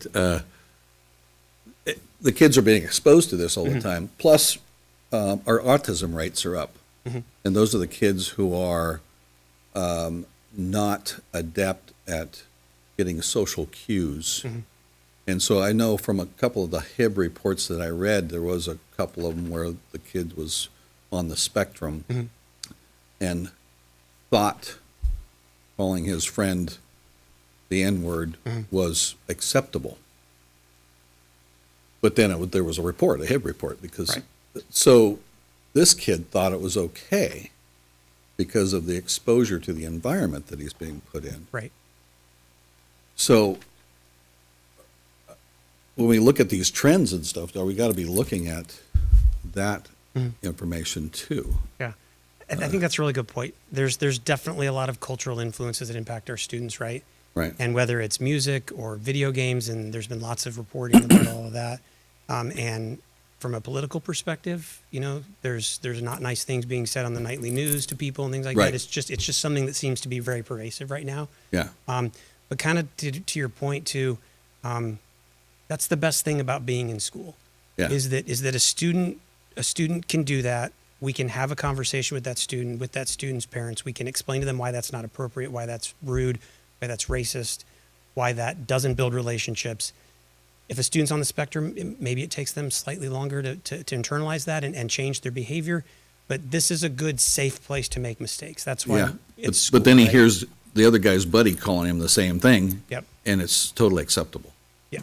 And Well, and so he's that's- confused. Yeah, and that's part of the work we have to do as a school district. Yeah. Around what language is appropriate for school, and you know, what are you going to say to your grandma, and what are you going to say to, Yeah. you know, what are you going to say at school? What don't you say at church? Right? It's kind of, we used to call it code switching. I don't know. That's probably Right. not the best But- term anymore, but yeah. you used to act one way at work, act one way at school, those sorts of things. Right. I get it. And, Yeah. And so we're talking about what we can do. Yeah.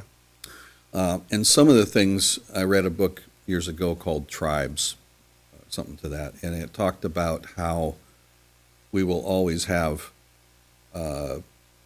Raiders versus Seahawks, or you know, we're always going to have our tribe, and in the way we build this, the relationships is the interaction of the tribes, and so if we are all Peninsula School District, we are our tribe. And so if we build on those things, we gain the trust of each other.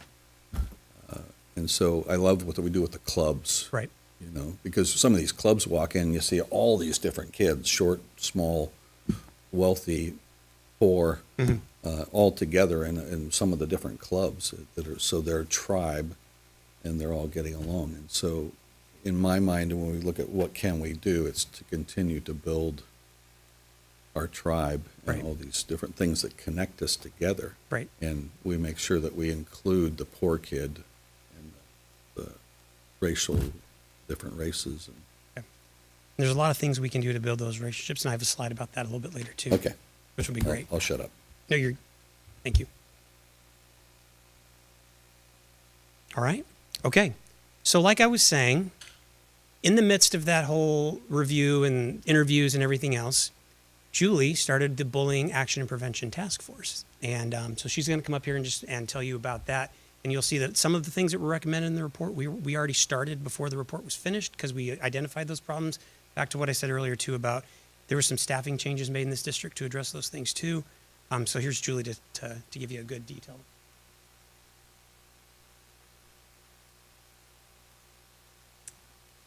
Thank you. So the Bullying Action Prevention Task Force began in October after we had experienced a lot of community, families, and students who had reached out to us to begin to have a more open dialogue about what was happening inside of our schools. And so we had the Bully Action and Prevention Task Force begin at the same time that the HIB review was happening. We knew that they were happening simultaneously, but they had two different purposes. So our BAP task force began in October with three specific objectives. First, understand what the current reality is here in PSD. We understand that there's national research as well, but we were hearing specifically from our families about their experiences, from our students. We had multiple students and community members come to speak here, and we wanted to understand more about the lived experiences of students and families here in Gig Harbor and on the KP. The second part was to set up some guiding principles. We knew that as a group last year, we had worked on literacy, and we had established some guiding principles that were shaping the direction going forward about how to handle a comprehensive reading concern that was existing in the district. And so we wanted to establish some guiding principles that could help all the administrators within the district as well as the school board to know these are the principles that we believe as community members working alongside school leaders are crucial to address bullying inside of our schools. And lastly, we wanted to establish some best practices and do a lot of research so that we also were very educated as leaders around what we were truly facing as we were looking at data within our own district. So our members, we have several members here today, so I'm going to ask them to wave. So if you were on the BAP task force, if you could wave or stand up or give a wave. I know we have several of them here. Thank you. So we had 5 community members, and those community members were parents as well as activists in our community who were working in our schools. Everyone was tightly connected to one of our schools, K-12. So they could be a parent, they could be someone who is leading our clubs, they were social workers inside of our buildings. We also had 8 PSD administrators, and so we had an assistant principal from each of our secondary schools, as well as some elementary, and then we also had 3 PSD counselors, including elementary counselors, and our lead counselor for the district, and then we had one of our security officers. The goal of this group was to examine our problem from a pretty high level. So we didn't include students in this group because we were examining policy, procedures, and pieces that sat solidly within the adults' creation of the environment that students were existing in. Because we heard repeatedly that the creation of that environment was what wasn't working for our students, the way we were addressing problems or even how we were creating the spaces for them to learn in. So we wanted to dive in as adults and look at that problem. We did have multiple opportunities to hear student voice because while this was happening, the task force, the HIB review team was also happening, and so we were able to benefit from their research and bring the student voice panel work into our group to analyze what students were saying. So we do have student voice included, and it did definitely influence our thinking. For our task force activities, we met 5 times over 6 months. We were going to meet 6 times, but January was not the month to meet. We had some weather, we had people with conflicts, and really it just didn't work out. So we collapsed down to 5 meetings. In total, we met for, I think, about 10 hours in person, which is not a very long time, but because it was spread out over 6 months, we went slowly and methodically through all of this work. We also assigned ourselves homework in between so that we could learn and really think deeply about this problem.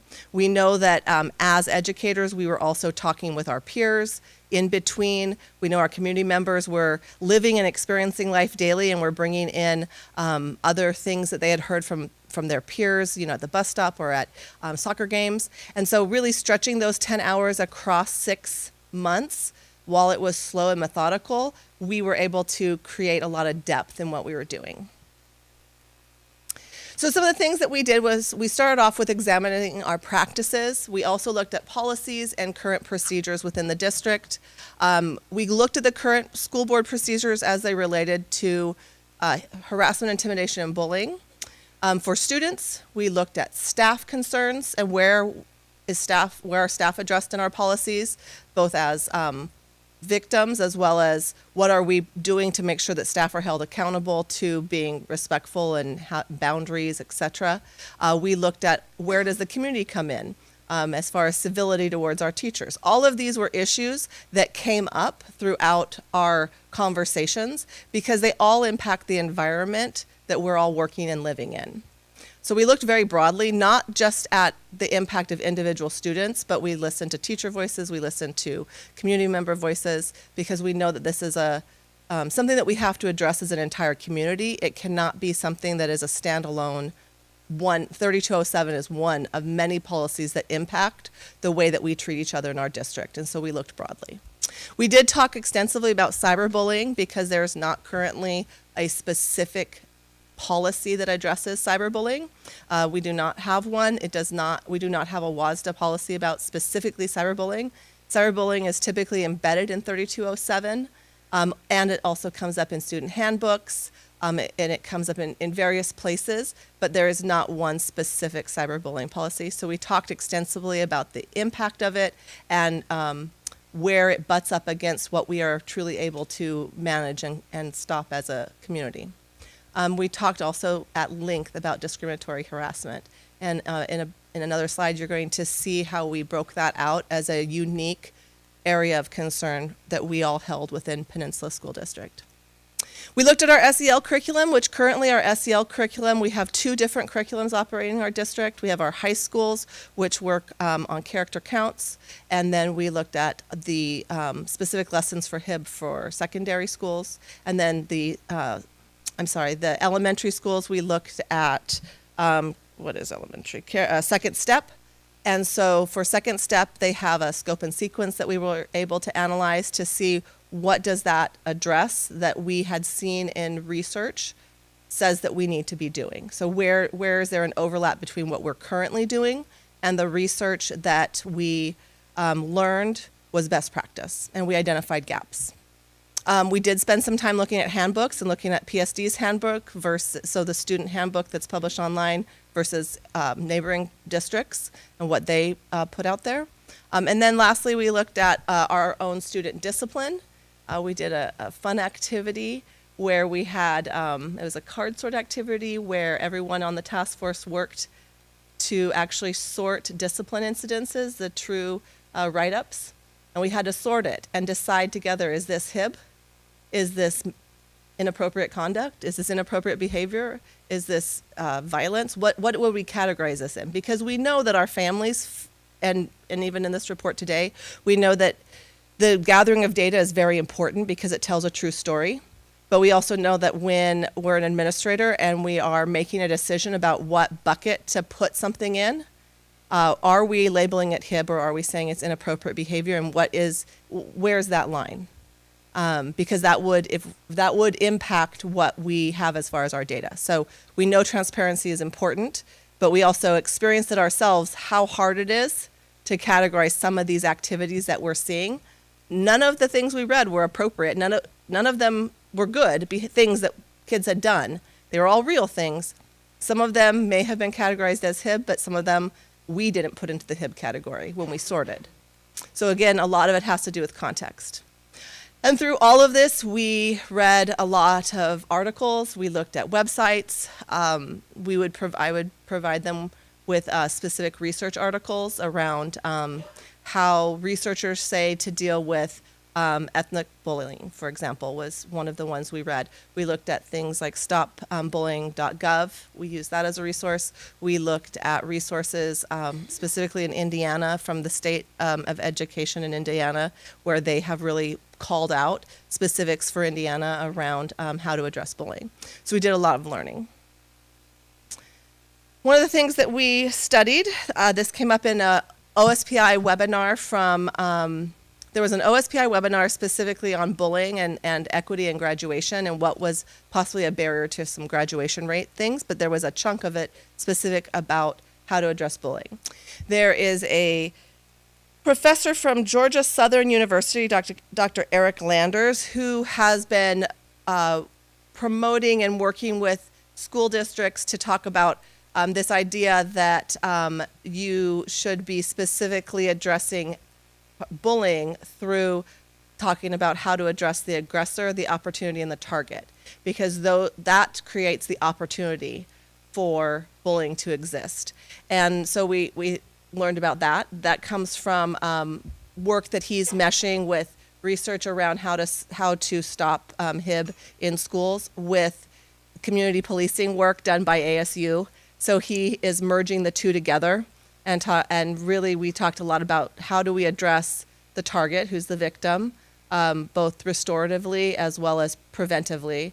The aggressor, how do we address maybe some punishment, but also how do we help that person to learn not to repeat it? What supports does the aggressor need? And then the opportunity has to do with the environment that we're in and the training of the adults, the policies, the supervision at lunch, those kinds of things. So we spent some time looking at that. Something that came up during our BAP task force that I think is really crucial for us to think about when we're talking about addressing bullying and HIB is that we really needed to pull apart the HIB, the harassment component from the bullying. Bullying is unwanted, repetitive behaviors that consistently repeat over time. There's a power imbalance. We have a lot of curriculum right now. Second Step, for example, or Character Strong, does a lot to address the power imbalance component, the being mean and then taking it too far, maybe some physical bullying, aggression. We have some digital media lessons that we can integrate in to talk about how to be a good citizen online and not cyberbully. But where we found repeatedly a gap was in addressing discriminatory harassment, specifically racial language, homophobic language, and identity-based harassment. The research tells us that in order to address discriminatory harassment, it takes a different approach. Discriminatory harassment requires empathy development within the lessons, specifically about how to understand and appreciate that other people can be different and can coexist. It also requires community action. It is not something that can be done alone because, as you pointed out, kids learn things all over the place. And so one of the articles we read is that hate is not necessarily taught in school, but it has to be addressed. And discrimination is the same.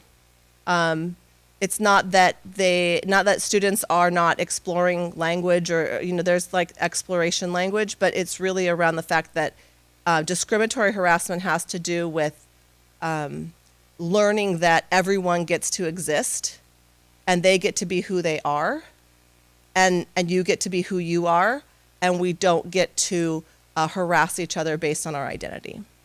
That is best addressed through development of empathy and through explicit policies that prevent it and address it immediately. It requires an immediate response, specifically to address hate speech and slurs. That's what the places that we read said were most effective, versus possibly addressing HIB. If you look at where it says bullying, you'll see more about restorative practices, coming together, talking it out, limiting your opportunities. So maybe changing your pattern that you're walking in the hall, or changing where you sit at lunch so that you don't have an opportunity to bully. Instructing bystanders. So something we heard from kids in the student voice groups were that students were able to identify when bullying was happening, but sometimes they didn't know what to do about it besides report it. They didn't know in the moment what to do. And so teaching people how to be upstanders, what to do when you're a bystander, all of that can help to address the bullying. But addressing discriminatory harassment, the crucial steps for that is saying that we don't tolerate it. So all of the work that we did over those 10 times, which we packed in those meetings, we packed them in. We tried really hard to start on time and end on time, but we were very rich in our work. We created guiding principles that we have presented here. Our guiding principles are working to help to guide the work that our administrators will do going forward to create an environment that is matching and aligned with what the BAP task force determined were most crucial to create that inclusive space that we want all of our students to live in, that is part of our strategic plan. So first, transparent culture of student management and behavior support. That is essentially that we know exactly what the response is going to be when something happens. Right now, as you heard Michael say, there are inconsistencies and gaps. We're beginning some of that now with our assistant principals, beginning to look at our student handbooks and aligning them, but there's a gap and we need to be transparent.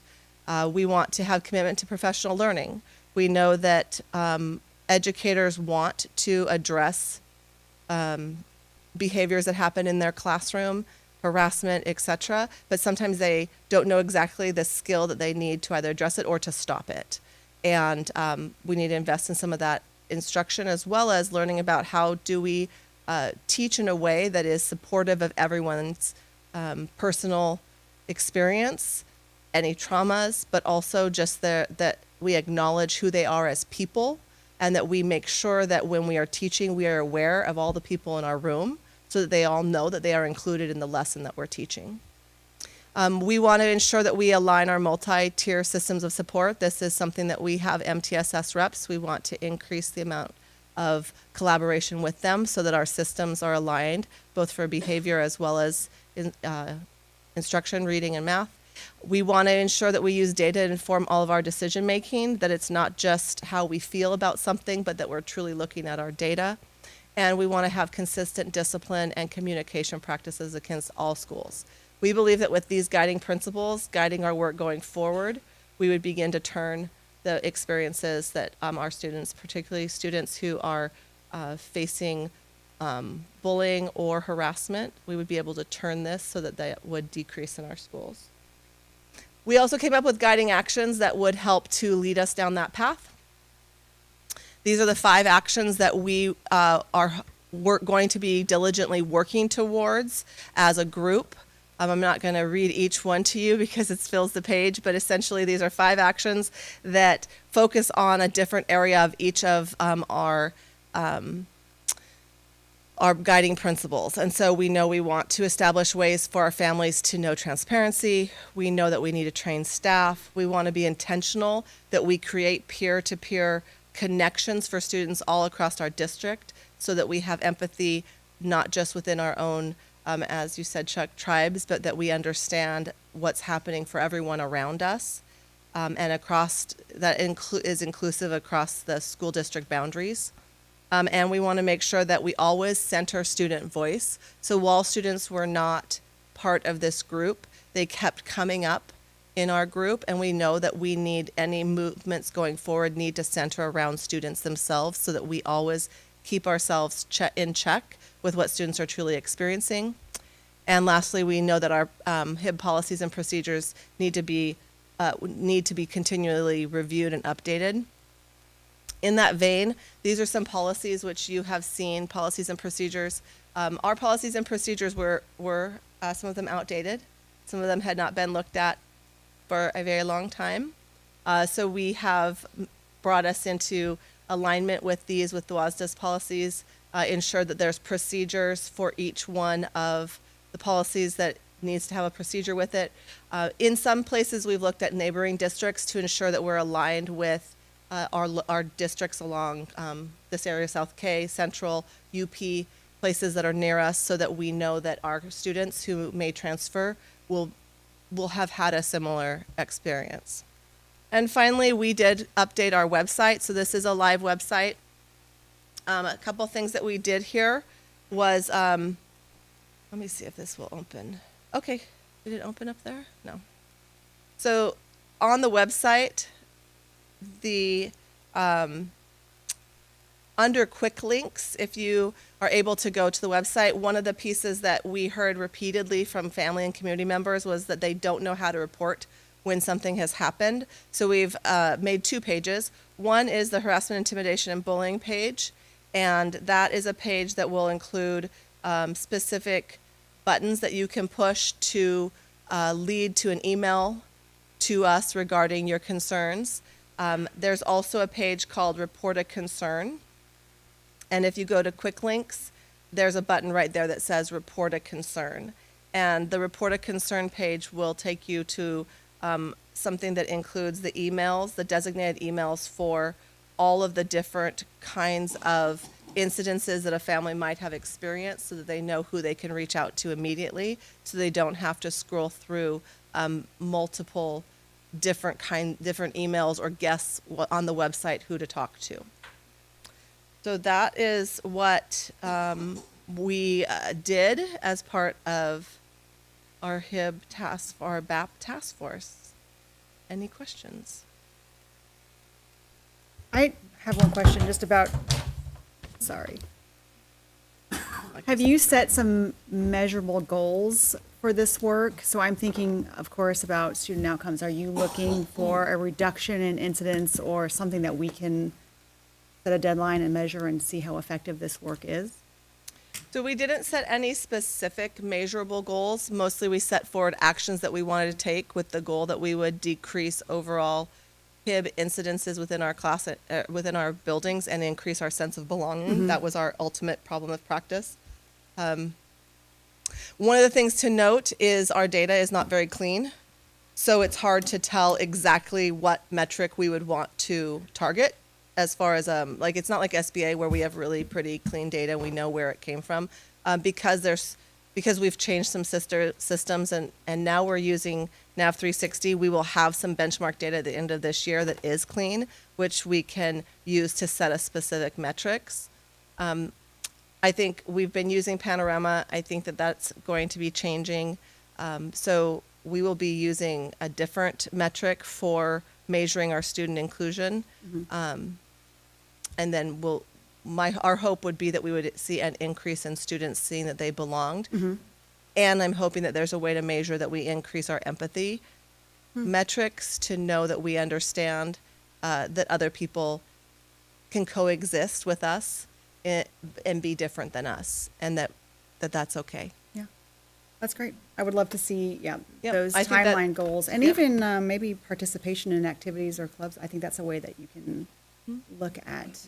Yeah, participation in clubs, even some, ideas like joint activities across, like we've had the drama teams come together. There's a initiative, there is some desire to see across our high schools, for example, but I know that we also had some middle schoolers going to elementaries and some high schoolers that have gone to middle school. So that idea that we would begin to have students experience each other's spaces and lives is, I think, something that I could see in the future for us. I have a quick question, kind of back to the coding, and I think this is what makes this such a challenge, right? Is just those levels of being mean, conflict, HIB, discrimination, and how so many times these are not like an isolated incident. They've been drawn out. They're complex. They're contextual. They're perspective-based. And now to try to translate all that into a code so that we can track it. I guess my questions are, did the task force get to look at those codes? And can those be customized? Are those universal? Can you talk a little bit more about how we get our hands around defining what's happening? Sure, there's discipline codes in our SIS system right now, and there's two things that I believe are going to have to happen. Identifying specifically what we are calibrated around, so that we all can code things in a similar way. That's activities that our assistant principals and our principals will need to engage in. Then the second part would be ensuring that the codes are small enough that we have few enough codes that we don't spread out all of our data and it's not diluted. But we want to have the right ones. And so going through that, the assistant principals and I will have already begun working on that, but that's tasks that we're going to be continuing as we look at our student handbooks and really determining what types of behaviors will fall under which type of code and beginning to calibrate. I anticipate that it would continue on throughout next year as we continue that work. Not really related, but, we've talked a lot as a board about, we've all sort of read The Anxious Generation. I think a lot of people right now, there's a lot of resources right now out there. And you mentioned you guys did homework. I'm curious, just for my own knowledge, were there any particular articles, things you've read that you felt really resonated? Because I would love to read it too. Well, I'm happy to share the articles that we read with you. They are, they're just research articles, so they're a little bit dense. I think, they are pretty nerdy, just for full disclosure. Got the Cliff Notes. No. And I would say that, listening to the OSPI website, it's a webinar, it's an hour webinar on OSPI, and it was a good, solid explanation about what we're currently facing and strategies for improvement. So I would recommend that website, but I'm more than happy to share my nerdy journals with you. It's fine. I know Natalie and I read the book Accountable last summer, and that I feel like really opened my eyes to how complex a lot of this is, particularly with the social media aspect of it. So one of the pieces about social media that one of the tasks that we engaged in was to define each of the types of bullying that we knew people were experiencing. Harassment being, we really pulled out the discriminatory harassment is faced significantly, and that is in a different category because it's federally illegal to harass people based on their identity, racial, any class identity.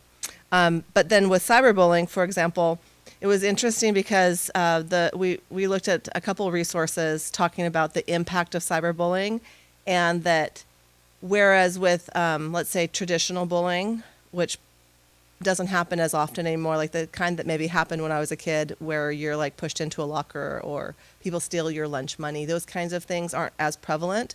And that's usually if it's repeated over time and there's an imbalance of power. With cyberbullying, one time, because of the number of views that can happen, one time can be enough to identify that it is harassment, intimidation, and bullying. So one post can be identified as cyberbullying. And that was really, I think, powerful to learn that as a group, because, you know, so often students will say, I was in a group chat and someone started putting my information out there, and it's not just like one little text message, it's all of those eyes that were part of that chat. And so it went from, you know, just, it's not like one to one, it's like a megaphone. And the same with the internet, it doesn't die, it doesn't end. And it can be shared, copied, people can take ownership of it and then perpetuate it. And so that one incident, even if it's just one time, can be considered bullying. But it's also the hardest to have any agency over addressing as a school.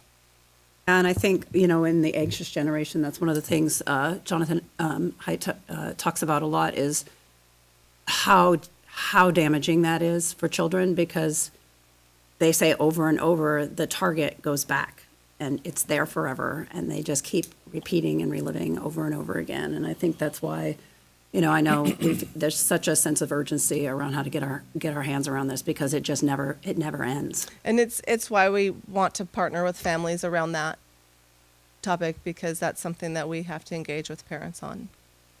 So.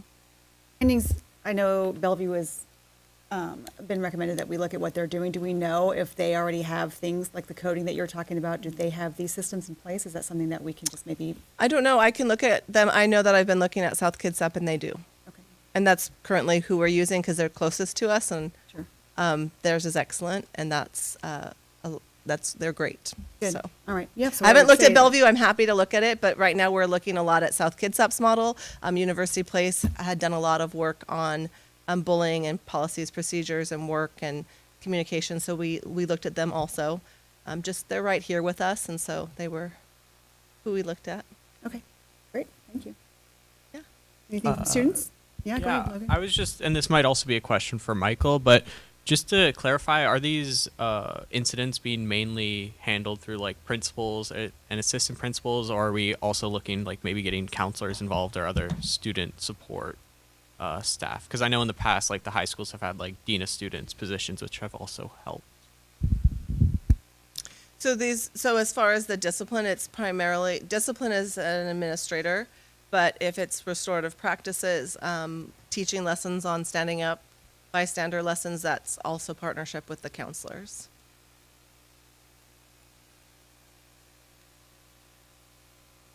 Okay, I think Shelby's next.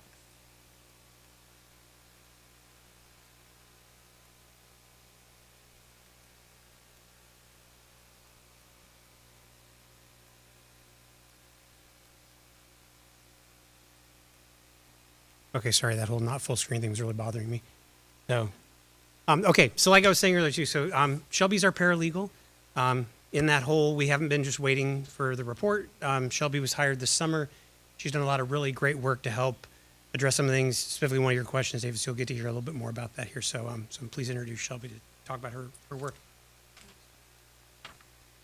Hi, good evening.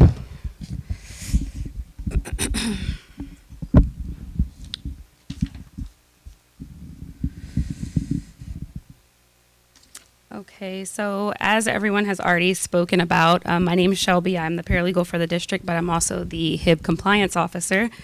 And so, let me back up here, sorry. I mainly just want to touch on kind of some of the recent changes that have happened. Lots of revisions, as Julie kind of mentioned, things were outdated, hadn't been looked at for quite a while. WASDA models change often, so always ensuring that we're updating those has been a top priority since I've started. So just to kind of really hone in on policy 3207, some of the more specific work that has taken place has been to refine our approach and to emphasize a clear student be student focus. It's a part of the 3000 series on our district website, which again is to hone in on it being or governing student be student interactions. The adjustment supports consistent understanding and enforcement across the district, helping staff distinguish between true HIB incidents and other forms of conflict or misconduct. By clarifying what qualifies under the HIB framework that we're using, we prevent mislabeling and we ensure that reported concerns are addressed using most appropriate and effective responses. And then this approach promotes accountability while also protecting the integrity of the process and helping families better understand what the policy is and what it is not designed to address. And so that's some of the updates and most recent revisions are to reflect that work. And then moving on to kind of the investigation process. Our investigation process follows a structured step-by-step framework. So you'll see 3207, but then you'll see 3207P, which is the procedure. It's more of the meatier pieces that govern the investigative process in terms of timelines, supportive measures, immediate action, things like that. And so it's a step-by-step framework that accommodates anonymous, confidential, or non-confidential reports because reports can be received that way. They can be received verbally. They can be received via our reporting form. Some of these photos are reflective of that information as well to kind of show that there are various ways to report. This ensures that every student HIB allegation is addressed promptly, impartially, and thoroughly. Emphasizing confidentiality, student safety, and equitable support throughout the process. This framework holds all parties to a consistent standard. And it also reinforces that we have a strong system in place, not only to protect the students, but to also guide families, staff, and administrators through a fair and transparent procedure that everyone can trust.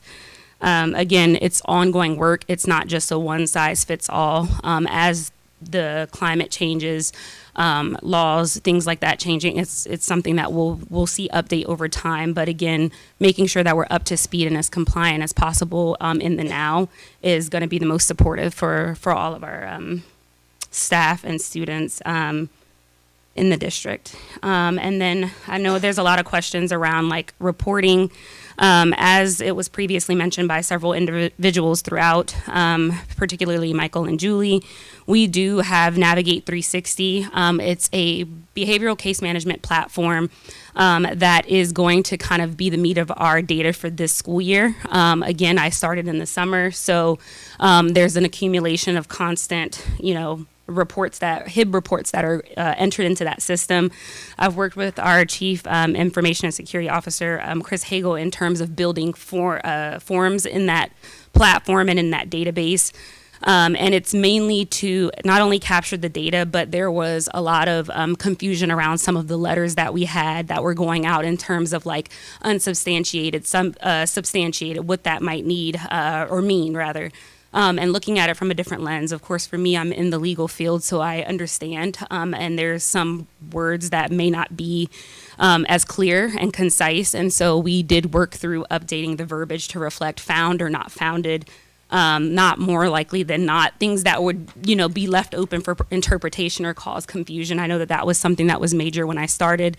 So integrating, updating the verbiage, integrating that into the system to also kind of step-by-step walk our buildings and our staff members through the process so that they're able to see from start to finish what that process looks like. And so as you're going through, it can document recount events, it logs contacts to parents because we want to keep our parents in communication and informed about what's going on with their students.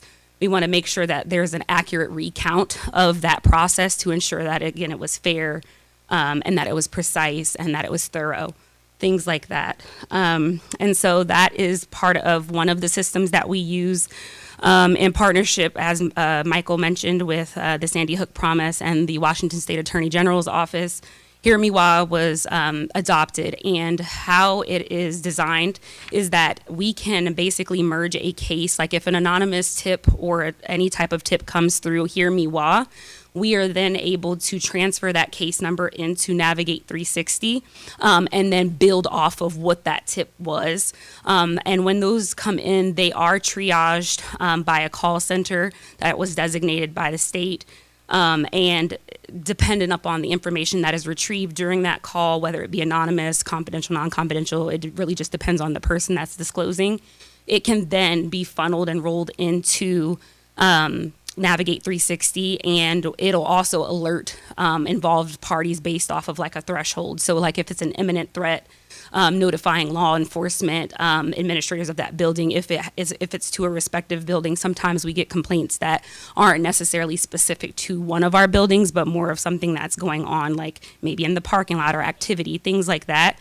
But again, it's a way for us to kind of merge from one system into the other so we can capture the very start of that situation, and it notifies all parties involved in that process. And so those are kind of the two systems. Again, we do have under 3000 series 3207, 3207P. We have the forms that also can be, it'll walk you through the process of filling it out. More information is always better.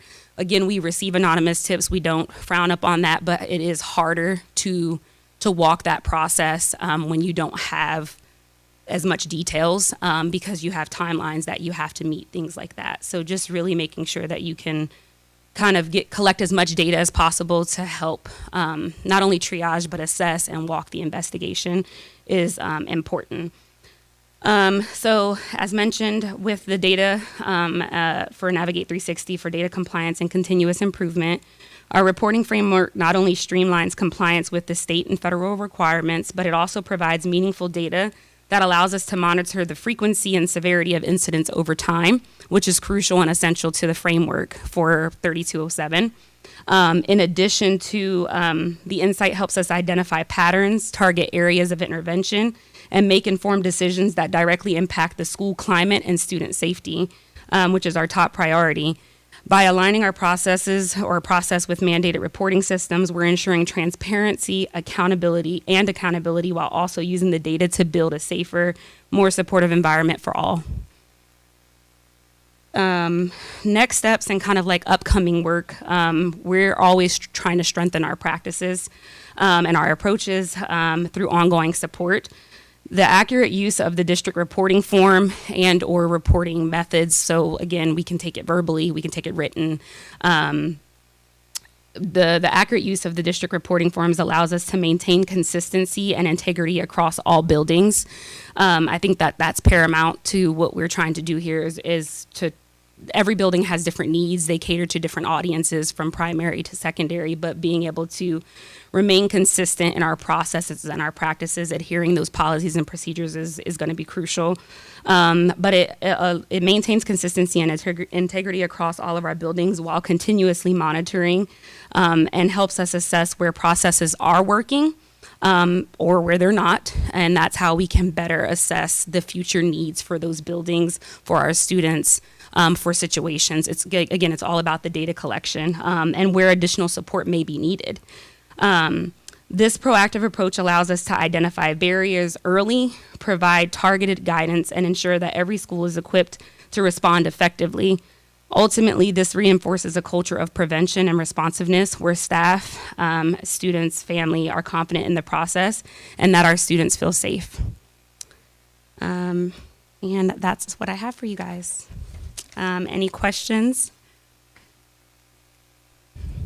Like a clarifying question, I think I Yes. have. And see, I know that we talked about having stronger definitions around the different terms, but I know that oftentimes when something gets reported, it gets automatically reported as HIB, but then the finding might change down the line. And I think that bothers a lot of parents because their child has been a target of something, but whether it's a conflict, a fight, or HIB. And so can you just talk a little bit about what it means and maybe what can happen around discipline and And what is the value of assigning an actual HIB finding versus not? Yes, so there is a threshold. Again, that 3207, the procedure, it's really going to be the meat. It's going to be what governs, like I mentioned, the timelines, kind of the investigative process in terms of like how we navigate. And again, typically HIB are supposed to start at the building levels.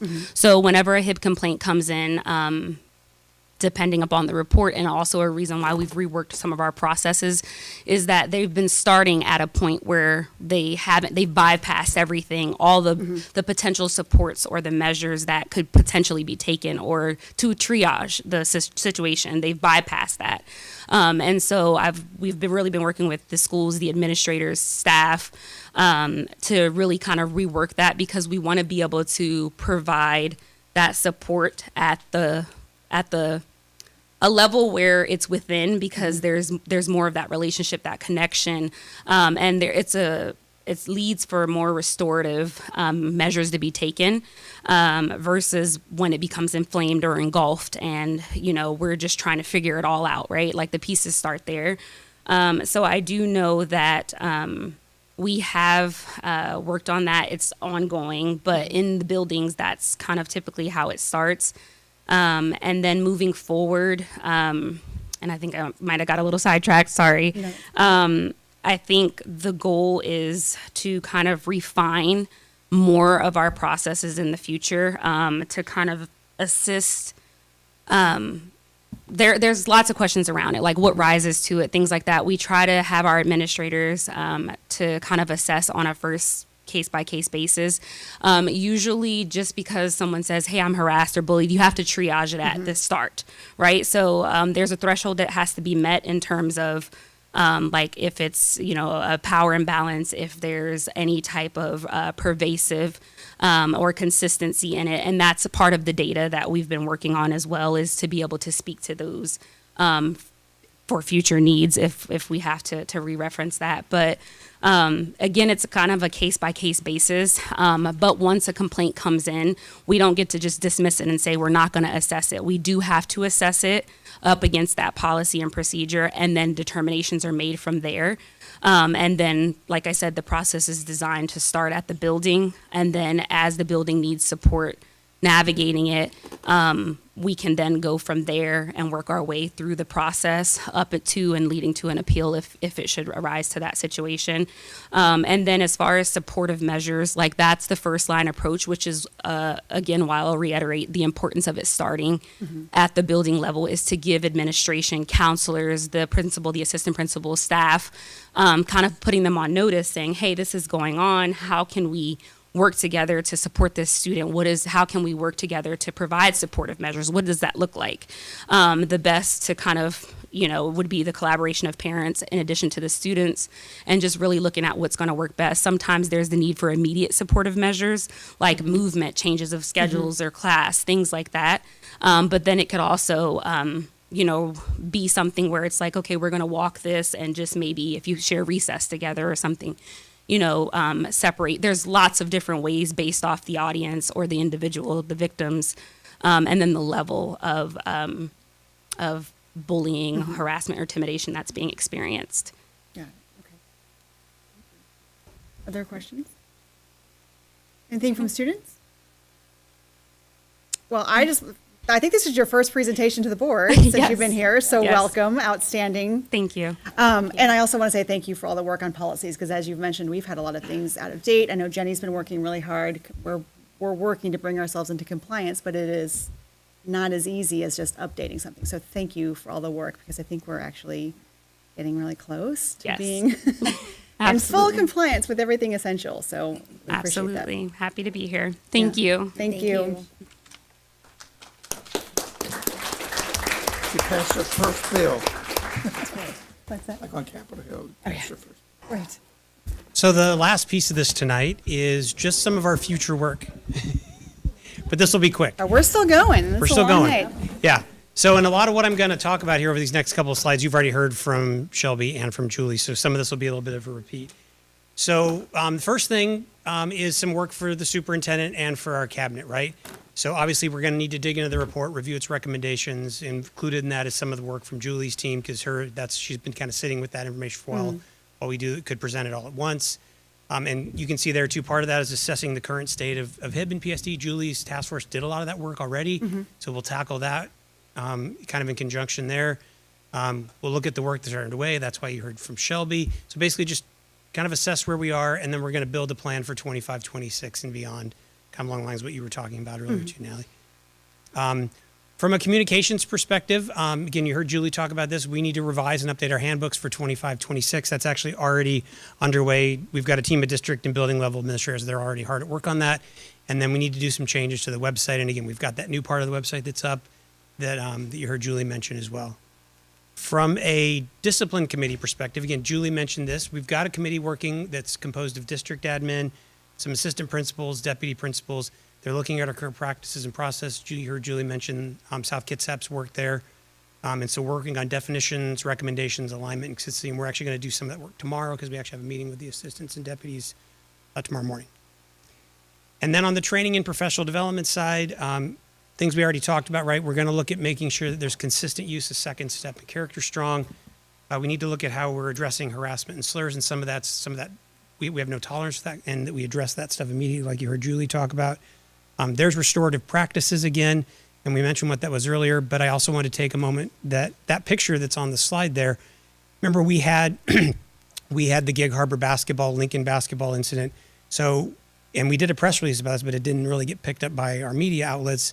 But we had a group of Gig Harbor students go to Tacoma, meet with the student leadership at Lincoln High School. There was an individual from Tacoma Metro Parks who helped moderate that. And so that was basically the conclusion of that, where the students came together. And it was a really productive process. Yeah. They made friends with each other, and I hope we can continue to do more of that. And Wendy was there too. So thank you, great. Wendy. That's outstanding. So, and then I mentioned relationship building several times, and that came up from Julie as well. And then we talked more about capturing student voice, and then we can take we can look at how we're doing some culturally responsive instruction along some of those examples I mentioned earlier. And on the student voice front, again, we need to continue surveying our students in some manner or other. We'll see what that looks like. We're going to continue this superintendent student advisory, whether that's once a year or twice a year. More often, we can talk about that. We're going to continue our school-based focus groups on capturing student voice, like you heard in the SIP reports as well. And then we'll look for ways to increase opportunities for those students to be engaged and provide more student voice. And I think we've shared with the board too. We brought the students back together from that first student symposium, and we gave them access to all of the transcription from the conversations, and we used AI. So again, as we like to use AI in this district, there's some opportunities there. We can use some of that to help us collect student voice and analyze it, and maybe come up with some suggestions and recommendations. And then on the social media and the technology side of all of that too, Jennifer, you mentioned the anxious generation. So John Helwick is working with some community leaders to start a movement called the Thriving Generation, and there's going to be more news to come about that. But it's a really to take an attempt at and fix some of the things that are talked about in the anxious generation.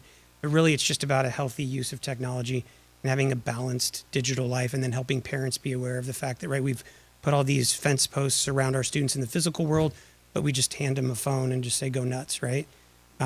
So there's some work we can do in terms of communities and helping our parents support their students online and giving them more opportunities to interact in that physical space as well.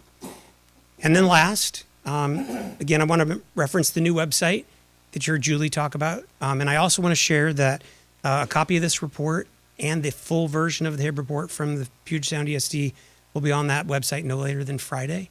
And so it'll be open to the public. Anybody's welcome to go look at it and read it. And like we were saying earlier, when you reference that, if there's questions, there's a mechanism to access us and do some of those things as well. So, any questions about next steps? Or in general from everything we've talked about? Because I know that's been a lot. Great work. Thanks, David. Appreciate it. Yeah, it's been, for us, it kind of feels like it's been a long time coming, but at the same time, recognizing the complexity of a lot of this stuff, that it's relational, that it's contextual, and that I feel like it's very personal, right? It's very difficult, particularly as a parent. If your child, right, even if it's not your child, if you see it happening to another child. It's really hard, and I appreciate your willingness, particularly Julie with your group. It sounds like you really came together and we're really digging into that, and so I'm really very glad to hear about that happening. I hope it continues. Students? Takeaways? Thank you. Okay, thank you.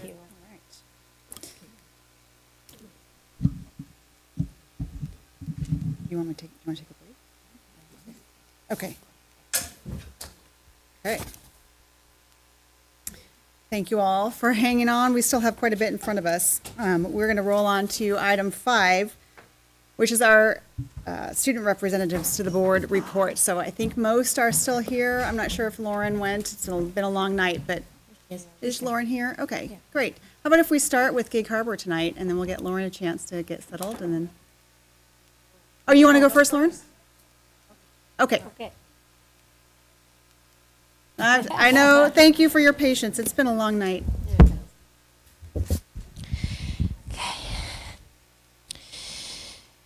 Take a breath. Good evening, school board members and guests. My name is Lauren, and I'm thrilled to share updates for our community transition program. We had an exciting year. Peninsula High School hosted a talent show to celebrate our skills. We held our first track meet, and this Saturday we'll play our first soccer game. She shoots, she scores. Come cheer on us, but don't forget your pom-poms if you want to or not. On Friday, we're competing in a kickball game against Gig Harbor and Peninsula High School, ET&T, as well as University plays CTP for our fun Friday. We can't wait to connect with friends. I might have child fine on that day, but don't know yet. Next week, our new transmitter starts bringing new job assessments to help us grow. Kelly and Wendy had been hard at work finding a balance of fun and job duties. We will spend the remainder of the year building skills and perfecting our work ethic with these new job opportunities. We toured the Gig Harbor Police Department to learn about their work, and the following week, some of us enjoyed laser tag at Oceans 5 through PenMed Park's adopted program. Next month, we're welcoming senior high school graduates joining CTP with 2 fun transient activities, a barbecue at Tidlow Park on May 9th, and a trip to Point Defiance Zoo on May 14th. This will no doubt be a great get-to-know-you activity to make them feel at ease when they start next fall. Our program is continuing to help us learn, connect, and prepare for the future. Did you all have a great spring break? Because I sure did. Thank you for all your support. I'll see you at the games and cheer us on.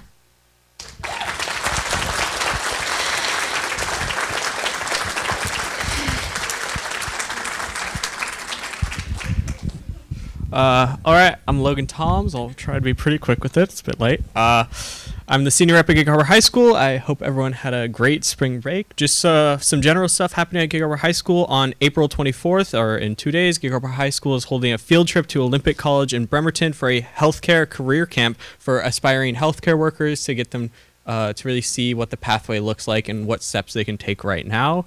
Graduation is just around the corner. Orders for diplomas will be going in shortly. And Gig Harbor High School, one of our ASB activities last month, but it ended early this month, was a 3-on-3 March Madness tournament. The competition concluded at our PEP assembly and on April 2nd. And ultimately, the lawnmowers, consisting of students Cole Brown, Jack DeSimas, and Jonah Eilers, came out on top. So that was really exciting, a great way for students to really get involved and have some fun. ASB elections are coming up soon to determine our officers for next year, so I'll be sure to get everyone some updates on those when they happen. And And once again, with April being the month of the military child, we are celebrating our students who are children of military members and those who are going off to certain academies or with certain scholarships. It's very exciting. For our spring sports, they have started and are very active right now. Boys baseball is currently undefeated at 16-0, putting them at the top of the 3A Puget Sound Narrows District and Washington Class 3A standings, which is very impressive. Our golf teams are doing very well. Both our boys and girls golf teams won at the Gamble Sands Invitational in Central Washington in the town of Brewster. This tournament is one of the best attended during the high school golf season, and it attracts many of the top teams and players from around the state. Also, shout out to one of our competitors, Theo, who I believe was ranked top 3 in the nation for being a high school golfer, and that's very impressive. He did a lot of competitions over the summer and did very well. Our girls fast pitch team is having a strong season, being 10-2 overall and 5-1 in their district, putting them in second place within their district. And varsity boys soccer is playing hard and currently has a record of 7-3-2. Track and field, recently we went up against the Peninsula track and field team. The boys sadly lost overall with points being at 69-76, but the girls, our Gig Harbor girls, ultimately won, finishing with points of 77.5 to 67.5. And on the 24th, the team will be competing in a joint meet against Mount Tahoma and Capital at the Gig Harbor track, so that's an event you can look forward to. And lastly, girls tennis is currently 5-0 in their season, and although they've had some trouble with their weather, they're very excited and playing very well. And then I'm Caitlin. I'm the junior rep from Gig Harbor, and in terms of our clubs and activities, our Gig Harbor High School Theater is selling tickets and getting ready for their school play, which is going to be performed during those first 2 weeks of May. And then we have plenty of information from our feeder schools tonight. So Harbor Heights wanted to share they're getting ready for their stream night at Harbor Heights, and they're really excited to invite anyone who wants to come. So that's going to be science, technology, reading, engineering, art, and math, and they're going to bring all of those concepts together with different stations and interactive activities. Along with that, they're having their fun run and Harbor Hikers kickoff on Friday, April 25th, and that's going to be at the Harbor Heights track from 5 to 7 p.m. At Voyager Elementary, they're wrapping up that cereal collection for the Fish Food Bank. Their goal was 500 boxes, and as of right now, they have 409. So they're getting super close, and that donation is going to end next week, where they're going to turn all of those boxes into a domino train. They also had their Make a Difference Club, which actually led a Spirit Week the week before spring break with different spirit days such as Dress Like a Tourist and Monochromatic Day for those students. They also really wanted to share their learning garden is continuing to grow, so each grade at their school has their own flower bed, and they're really excited to see those starters grow into different plants, vegetables, and all of that as spring comes around. Along with that, Kopachuk really wanted to share they're super excited about their track season coming up. They actually have 125 kids turned out for that sport, which is really exciting. And then Goodman also has their track season in full swing with over 160 kids participating, so super high numbers for both of those schools. Goodman also wants to really invite everyone to come and see their kids compete on Fridays in those track meets, and they have 2 home meets on April 30th and May 7th.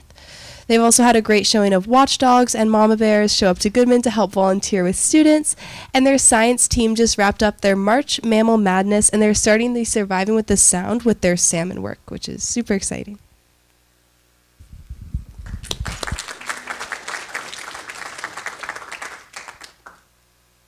Hi, my name's Adam Massery. I'm the senior rep from Peninsula High School. Sadly, Kate couldn't be with us today. She's on a cruise, so I'm sure she'd be super sad to be missing this meeting. But yeah, my report isn't too long today, so that's pretty good. HOSA, at PHS, HOSA had a blood drive a week or two ago. It seemed to be pretty good. A lot of people participated. We also had Top Hawk on the 28th. It was a ton of fun, and there were a lot of great acts. It's pretty silly as per usual, but that's normal. We had spring break last week. It was pretty calming. It was pretty chill.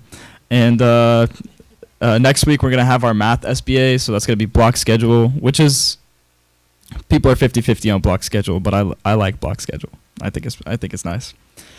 Also, our ASB elections are going to be held on Friday or soon. No, the middle school's on Friday. Ours is soon. And our college decisions is basically 100% over for all the seniors. So it's like all the last 4 years of all the hard work, hopefully it's paid off. And it has paid off for a lot of students, as you saw today, with all the like military scholarships and stuff like that. Also, Teacher Appreciation Week is going to be May 5th through the 9th. So we're gearing up for that. Also, we're going to have our spring musical, which is going to be the 9th, the 10th, and then the 14th through the 17th. I believe it's called Oliver. Cannot tell you what it's about. And then and then the 19th through the 23rd, we're gonna have Auto Safety Week, and then the 23rd is gonna be the mock crash for the seniors. And then finally on the 31st of May is gonna be the prom for PHS. So we're super excited for that. Moving on to our feeder school notes. Our feeder schools gave us a lot. So, all right, KPMS. They kicked off April with a guest speaker, Chris Shu. Thank you, who spoke to students, staff, and families about resilience and conflict resolution. They had an amazing spring social before spring break, along with their third quarter awards and recognition spirit assembly. They've ended a fantastic girls soccer and boys basketball season with student athletes showing great pride, perseverance, and a ton of growth. Then over in track and field, it's in full swing, and they're just kind of hoping for some sunny days from here on out. Also, their students are taking their iReady reading this week, and they'll be taking the math next week with SBA testing beginning in the first week of May. And then going to their panorama survey results. Specifically, their sense of belonging survey showed that 70% of students felt like they had a good sense of belonging, and 76% felt like they were really connected to at least one staff member. So that's always nice to see. Moving on to Harbor Ridge Middle School. Their track has also started, and over 200 students, which is a third of their school, is participating in track, which is a lot of kids. And their ASB elections will be held this Friday. My little brother is running in there, so hopefully he wins. Yeah, a lot of students participated in the Sister School Art Competition. Their staff and students are getting geared up for the state testing in May, and I was told their sense of belonging score went up from last year on the panorama survey. No specifics, but it went up. Moving on to Vaughn Elementary. They've been focusing on fostering a sense of belonging among their students, and one highlight was their Superhero Week, where students and staff embraced this theme of being everyday heroes. And throughout the week, they encouraged students to demonstrate acts of kindness that helped others to feel included. They were also honored to host a performance on the Fifth Avenue Theater, which brought the musical Songs of the Moon to life on the stage. And the performance carried a message about identity, resilience, and the power of storytelling. And it was amazing. A little note, it was a great experience for all their students. All right, last one. So Swiftwater Elementary, they had a belonging assembly run by their options program students, and cuts off. Sorry, I was given this paper right before the meeting. They had an all-school salmon stream project for their stream night on April 3rd.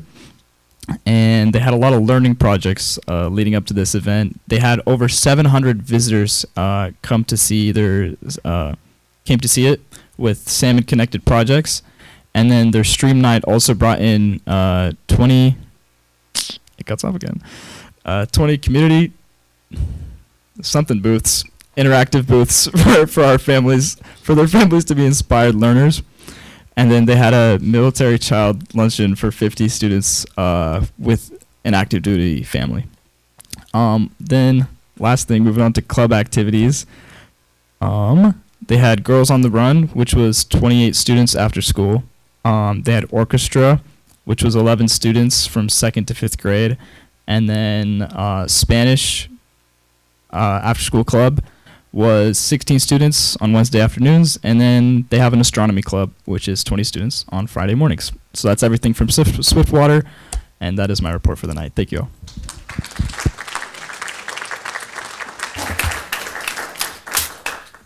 I'm just wondering if the seniors among you have any announcements that you are willing to make in public, or do you want to keep that close hold, your plans for next year? I haven't committed yet, but I'm thinking between Purdue, UC Irvine, and the Honors College at Gonzaga. Nice choices. I have actually committed to the University of Washington in the hopes of studying business and accounting specifically. Outstanding. Good job. Any other comments, questions for students? No? You guys, I know it's been a really late night. If you need to get out of here, please feel free to go. We would understand. Thank you. Also, I know for everyone else in the audience, it's a long night. We still do have a lot. I would request if there are things that come up. If you need to have a side conversation, please step out into the back room and do so. It's really hard to hear speakers up here when there are other conversations happening.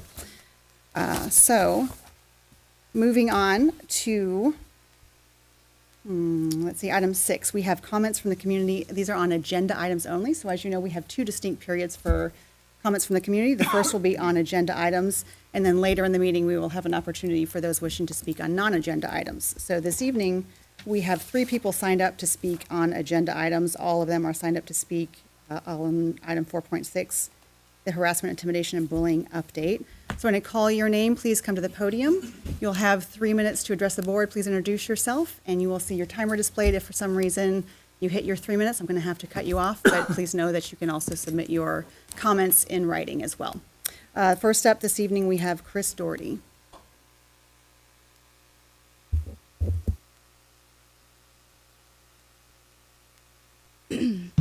Hi, my name is Chris Doherty, and I am the parent of 2 students in PSD. This evening, the harassment, intimidation, and bullying presentation from the Chief of Schools, Michael Farmer, validated everything that we have been saying for over the last 2 years. Not only do we have a problem with race-based bullying in the Peninsula School District, but the lack of leadership from the school board and the lack of policy, process, and initiative from the school district are only making the problem harder to address. We also learned that PSD is falling behind our neighboring districts when it comes to addressing bullying in our schools. As the presenters acknowledged, South Kitsap, University Place, Bellevue, and Vancouver school districts are all ahead of us when it comes to addressing bullying. We know how to address harassment, intimidation, and bullying. We need the leadership from the school board to prioritize it.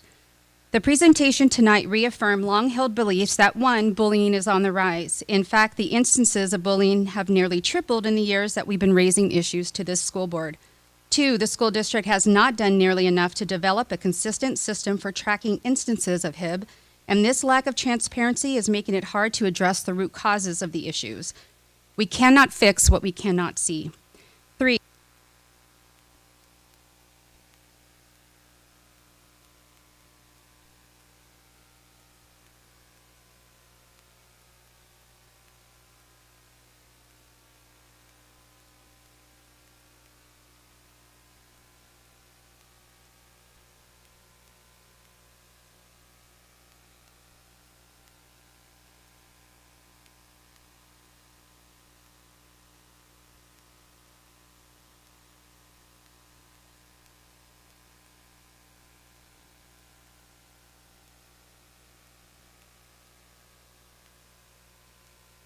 policies that address bullying, racism, and homophobia in our schools.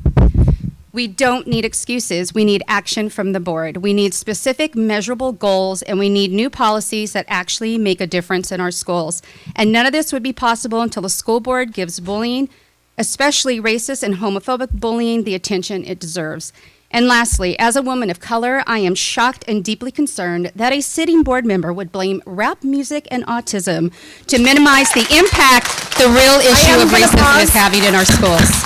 Thank you. I want to remind everyone, please, that this is a business meeting of the board, and I want to remind you of all, please, of civil and respectful behavior to all speakers and board members and everyone in the audience. Thank you. Next, we have Josh Johnson.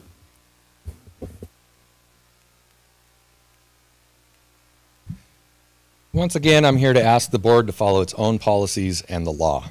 Last time I pointed out the district seems more concerned with protecting staff than students. As proof, you rewrote the HIB policy to exclude staff as aggressors, removing a critical protection for students. Tonight's agenda includes another change, an update to Procedure 5253. Mr. Farmer claims this procedure now replaces HIB protections for students. This is false. 5253 is an internal HR policy. It addresses staff conduct like boundary violations and grooming behavior, and it was never intended to replace the state-mandated HIB process. But now the district is using 5253 as a shield, diverting valid HIB complaints against staff to a closed-door process with no transparency, no timeline, and no rights for students or parents. Speaking of HIB complaints, Shelby's investigation into my son's case is now complete. Unsurprisingly, the report focused entirely on the aggressor, Mr. Cruz's emotional state. It didn't mention the impact of his actions on my son's emotional or educational well-being, not once. In fact, the investigation concluded that a respectful Facebook post that I wrote, one that simply informed other parents that Mr. Cruz was targeting students, which the district's own findings confirmed was entirely factual, somehow victimized him.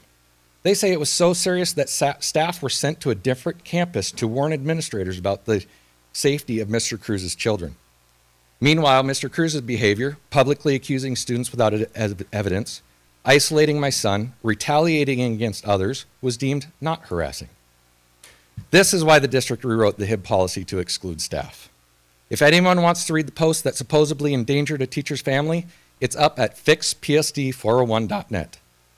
And speaking of policy, let's talk about Board Policy 1400. It clearly states the board recognizes the value of public comment and will provide time at the beginning of meetings. By the time the public gets to speak, half the room is cleared out. In practice, you hide public comments till the end, hours after staged applause, photo ops, and scripted recognition. If you actually value public input, follow your own policy. Put public comment where it belongs, up front. Stop hiding it like an afterthought. Also, on the fixpsd401.net, I've posted internal emails where Superintendent Barr literally hides in her office to avoid speaking with a parent, and where she asks staff which emails were sent to with her name on them because she refuses to directly engage with any of us. Also, you'll find emails in there from Schultz Bartlett misapplying the HIB policy, targeting students that were merely following social media pages. Laid out in detail every single time she found they followed a single page and what disciplinary action should be incorporated to each student. A clear violation of the HIB policy which states that staff cannot be the victims. This board needs to step up, restore the protections to students, and this administration needs to do better. Okay, thank you. Next, we have Judd Morris. Judd Morris.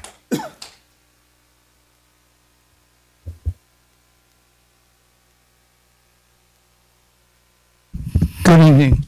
My name is Judd Morris. I've been working in the school district, either providing services as a provider or a volunteer for the last 20 years, and through 6 superintendents. Excuse me. So currently I am a volunteer at Gig Harbor High School, working with the Black Student Union and Circle of Friends through the Suicide Prevention Coalition, which I'm the vice president.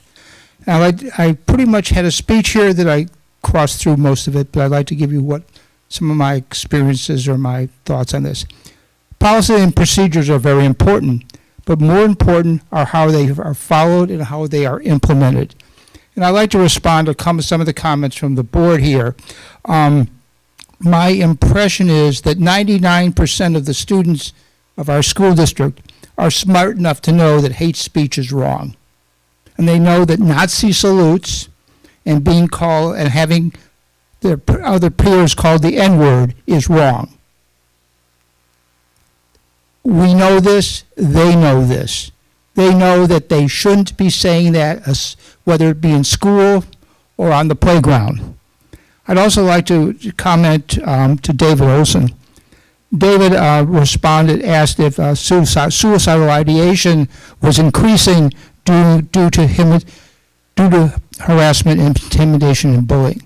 And I could probably say the answer is yes. Just anecdotally, I was a crisis intervention worker for 7 years in various school districts. The other thing that we haven't really talked about is after 25 years of knowledge, we know that harassment, intimidation, and bullying it doesn't just create suicidal ideation, it creates homicidal ideation. There are just so many examples of that through the last 25 years. Every school district in the country has been affected by it one way or the other, and certainly almost every state. This school district itself was a example of a Columbine-style plot in 2006. Luckily enough, the kids spoke about it and were reported, but they were thinking of burning the school, KPMS, and then shooting people as they came out. So we dodged that bullet, or bullets. The question is, how long are we going to be dodging them? I respect that the school board is making some attempts, but what I'd like to see is more action. And I'd like to end with a quote from President Ronald Reagan: "Trust but verify." Okay, thank you. That concludes public comment on agenda items. That takes us to item 7, which is our consent agenda for the evening. Is there any approval, or is there any discussion prior to the vote on the consent agenda? Is there a motion to approve the consent agenda? Second. It's been moved by Lori and seconded by David to approve the consent agenda. All in favor, say aye. Aye. Any opposed? The consent agenda has been approved. Okay, item 8 on our agenda this evening are our discussion or action items. The first is the approval of the second reading of policy 6217. This is related to electronic funds transfer. So as you're now probably familiar, second read is actually the adoption of the policy. So is there any discussion on the second reading of policy 6217? Is there a motion to approve policy 6217, electronic funds transfer? So moved. Second. It's been moved by Jennifer and seconded by David. All in favor say aye. Aye. Any opposed? Motion is carried, and the second read of 6217, electronic funds transfer, has been approved. Item 8.2 is the approval of the second reading of policy 2421 related to promotion and retention. Is there any discussion on the approval of the second read of policy 2421? Is there a motion to approve the second reading of policy 2421? Is there a second? Second. It's been moved by Lori and seconded by David to approve the second read of policy 2421. All in favor say aye. Aye. Any opposed? Motion is carried, and the second read of policy 2421 has been approved. Item 8.3 is the approval of the second read of policy 1400, meeting conduct, order of business, and quorum. Is there any discussion on the approval of the second reading of policy 1400? Is there a motion to approve the second reading of policy 1400, meeting conduct? So moved. So moved. It's been moved by David and seconded by Chuck. All in favor say aye. Aye. Any opposed? Motion is carried, and the second read of policy 1400, meeting conduct, order of business, and quorum, has been approved. Item 8.4 is the approval of the second reading of policy 5253, maintaining professional staff and student boundaries. Is there any discussion on the approval of the second reading of policy 5253, maintaining professional staff, student boundaries? Is there a motion to approve the second reading of policy 5253, maintaining professional staff and student boundaries? It's been moved by Lori and seconded by Jennifer. All in favor say aye. Aye. Any opposed? Motion is carried, and the second read of policy 5253, maintaining professional staff and student boundaries, has been approved. Item 8.5 is the approval of suggested WASDA resolution and language, legislative language updates. So just a brief description of what this is. Each year, WASDA gets together to determine their collective legislative priorities and their resolutions. So there's a process by which school districts can either add to those existing priorities, resolutions, they can amend existing ones, or they can retire. So each year we read through the manual and come up with any ideas of things that we think might be changed. And so once that happens, those changes, they have to be voted upon as a board. They go to the WASDA resolutions and legislative committees to give a recommendation of a pass or do not pass that goes to our entire body in September to vote on. And anything that gets voted in then becomes WASDA's collective position and gives them direction and authority on how to advocate in the upcoming legislative season. So as you'll remember, last year we went through this and we put forth several new priorities, which were all approved. Things related to literacy being foundational, things related to social media and the harms on children. There was a lot of stuff that we put out about capital projects and what's included in the definition of that. This year we have a couple of items that we have that we need to vote on. And we're not adding anything new, we're not retiring anything, we're just amending a couple of positions. So I'll just kind of read out what those are, and then we can vote on them. Jenny, I think we can vote on them as a slate. Is that what we determined? Okay.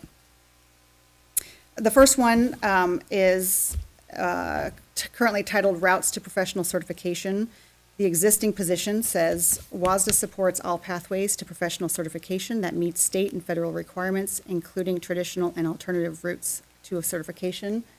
This board is recommending that we add the language at the end of that says, as well as licensure authorized through the Interstate Teacher Mobility Compact and the Service Members Civil Relief Act. So this is related to military spouses who are coming into Washington State and are struggling with being able to get their licensure in time to actually start working here during their couple of years. So that's one. The second one is just really a language change. The title currently stands as Education Funding for Gifted Student Programs. We want to remove the word gifted and replace it with highly capable, if that's the language that the state uses. In the title and in the body, there's also a line in here that says WASDA advocates for legislation to ensure funding for gifted students at a level of 10% of the student population and integration of this funding into basic education allocation system with a minimum number of students funded in small districts. We want to change the language from gifted to highly capable and remove the cap, kind of like we've been working on doing for special education so that we can continue to serve all students who meet that criteria. The third one is related to instructional strategies. The current language says instructional strategies should be research-based, aligned with state standards, and supported by integrated professional development for teachers. We are proposing a language change, which is an addition at the end, that says with an emphasis on scientifically backed approaches to foundational literacy and numeracy to improve student outcomes across the state. So this kind of aligns with our work on structured literacy and just evidence-based curriculum for students. The fourth one is social media reporting point of contact. This is something that we've talked about earlier today. The current language says WASDA supports legislation that requires social media platforms to create mechanisms for school districts to report posts that materially interfere with school operations. Our proposal is a language change that would add on to the end of that and advocates for tools and processes to manage and respond to online threats or disruptions, ensuring school safety and student well-being. That would help our legislators craft laws related to social media. And then the last one is aligning assessments with student learning and development standards. There's a lot of them here, I'm not gonna read them all. We are looking to add language that says we ensure alternative methods can be disaggregated from overall school assessment data and ensure state mandated standardized tests are aligned to state learning standards and sequence of learning. So, I know it's a mouthful, and we've all had a chance to review. Is there any discussion about any of these? Any questions? All right, let's see if I have language for the vote in here. All right. Is there a motion to approve suggested WASDA resolutions and legislative language updates? I move to approve the WASDA legislative priorities updates. I'll second. It's been moved by Jennifer and seconded by Chuck. All in favor, say aye. Aye. Any opposed? Motion is carried. The suggested WASDA resolutions and legislative language updates has been approved, and so now I will take this language and enter it into the portal. Yeah, we have until the end of this month to do it, and then I actually serve on the resolutions committee, so we'll get a front row view of how that goes down. Hopefully we'll get those. All right. Item 8.6 is the review of the first read of policy 2023. This is related to digital citizenship and media literacy. Again, this is a first read, so we're not approving the policy. Is there any discussion on the review of this policy? No? Okay, item 8.7 is the review of the first reading of policy 3416 related to medications in schools. Is there any discussion on the review of policy 3416? Okay, all right, that is it for our action items. So we are now on to item 9, which is comments from the community on non-agenda items. Following a similar format, I will call you to the podium.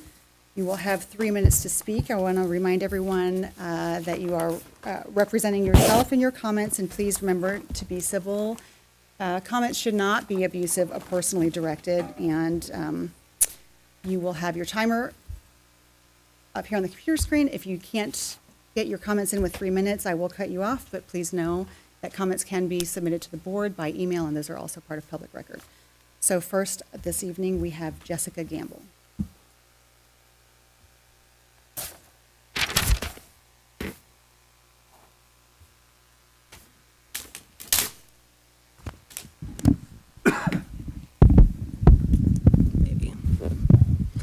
Hi, I'm tired, but I'm going to do my best here. My name is Jessica Gamble, and I've been the Minter Creek PTA president for 3 years. I am the first of 4 readers. We have a speech that we're going to work through. We are a large group of parents, educators, and concerned community members here tonight to speak on behalf of our community. Our voices represent the deep concerns shared across the district about the recent and sudden reassignment of several principals within the Peninsula School District.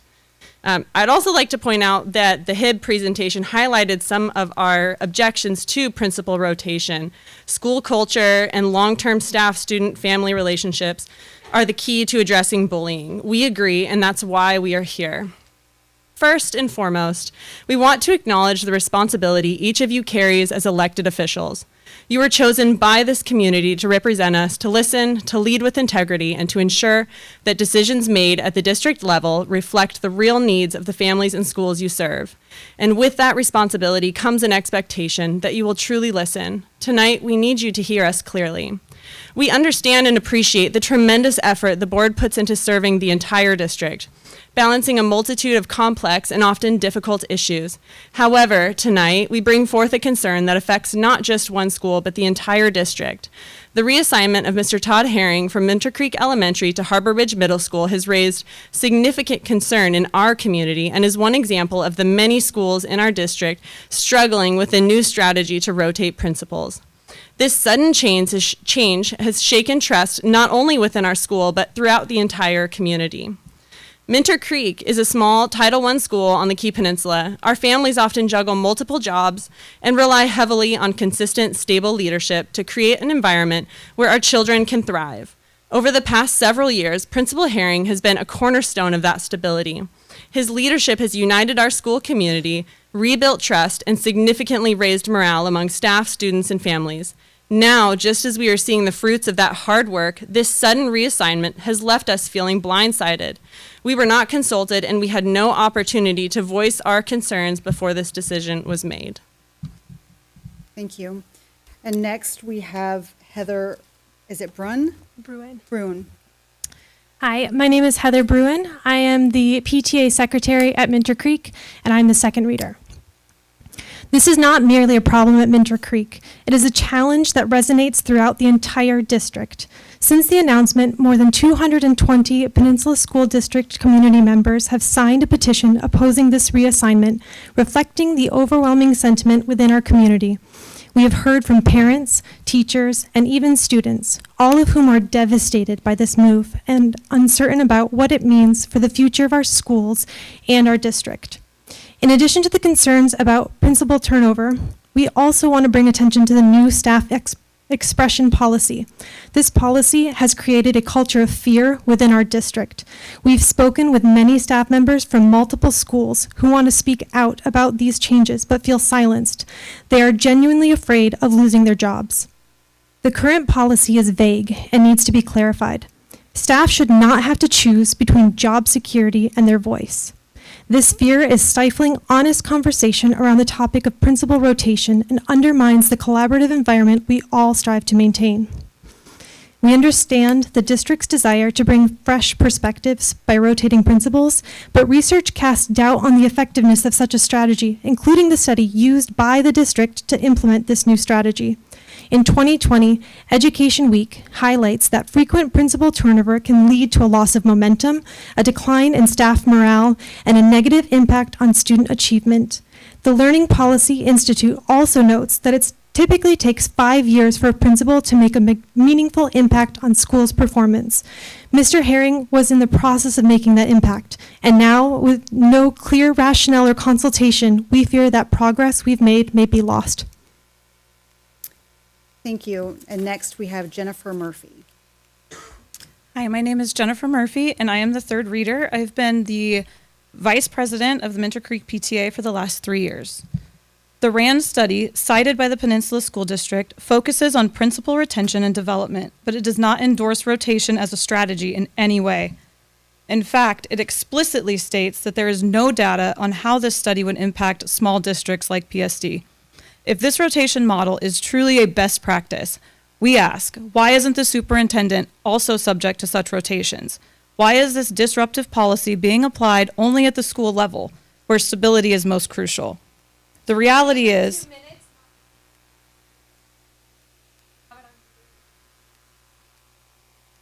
leadership changes are sometimes necessary, but when successful leaders are moved, we risk destabilizing schools that have worked hard to turn around. Pulling a leader from a thriving school to place them in another doesn't solve the problem. It simply shifts it. There is no guarantee that Mr. Herring's leadership will yield the same success at Harbor Ridge, and we are deeply concerned that Minter Creek will suffer as a result.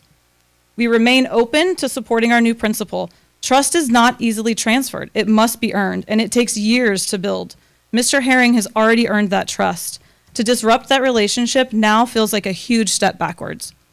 Our schools need stability. We need continuity in leadership. We need someone who understands our unique challenges, knows our families, and is committed to building lasting solutions with us, not just for us. We urge the board to consider the message this decision sends to schools across the district, especially those like ours that have worked so hard to rebuild. Thank you. Thank you. And next we have Tracy, is it Drebin? Drebin, yes. Thank you. Okay. My name is Tracy Drebin, and I'm Minter Creek PTA board member, and I'm the fourth reader. We understand the need to address underperformance and ensure equity, but this blanket strategy of rotation is a blunt tool. It risks driving away talented leaders who are thriving in their current roles. It sends a message that consistency, relationships, and community trust don't matter.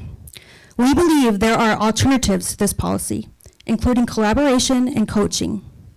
There are leadership solutions that don't require sacrificing the progress of one school in hopes of fixing another. We ask that you pursue those alternatives rather than imposing a disruptive policy that doesn't serve the best interest of the district. This is not opportunity, it's disruption. Strong principals build trust, retain great teachers, and create a stable environment for kids to learn. That kind of leadership takes time to develop. Forced rotation tears it down. So we leave you with these questions. How will you rebuild trust with community that feels unheard and dismissed? How will you ensure that this policy of rotating principals leads to true district-wide success, rather than just reshuffling challenges? Our children deserve more than a top-down policy. They deserve thoughtful, stable leadership from a district that listens to its community and values the progress we've worked so hard to achieve. Thank you for your time, your service, and your commitment to hearing our voices tonight. Okay. If you are here tonight and you are concerned about the district's No, plan. I'm sorry, this is for addressing just the board, not the public, but I appreciate it. Next, we have Jake Gamble.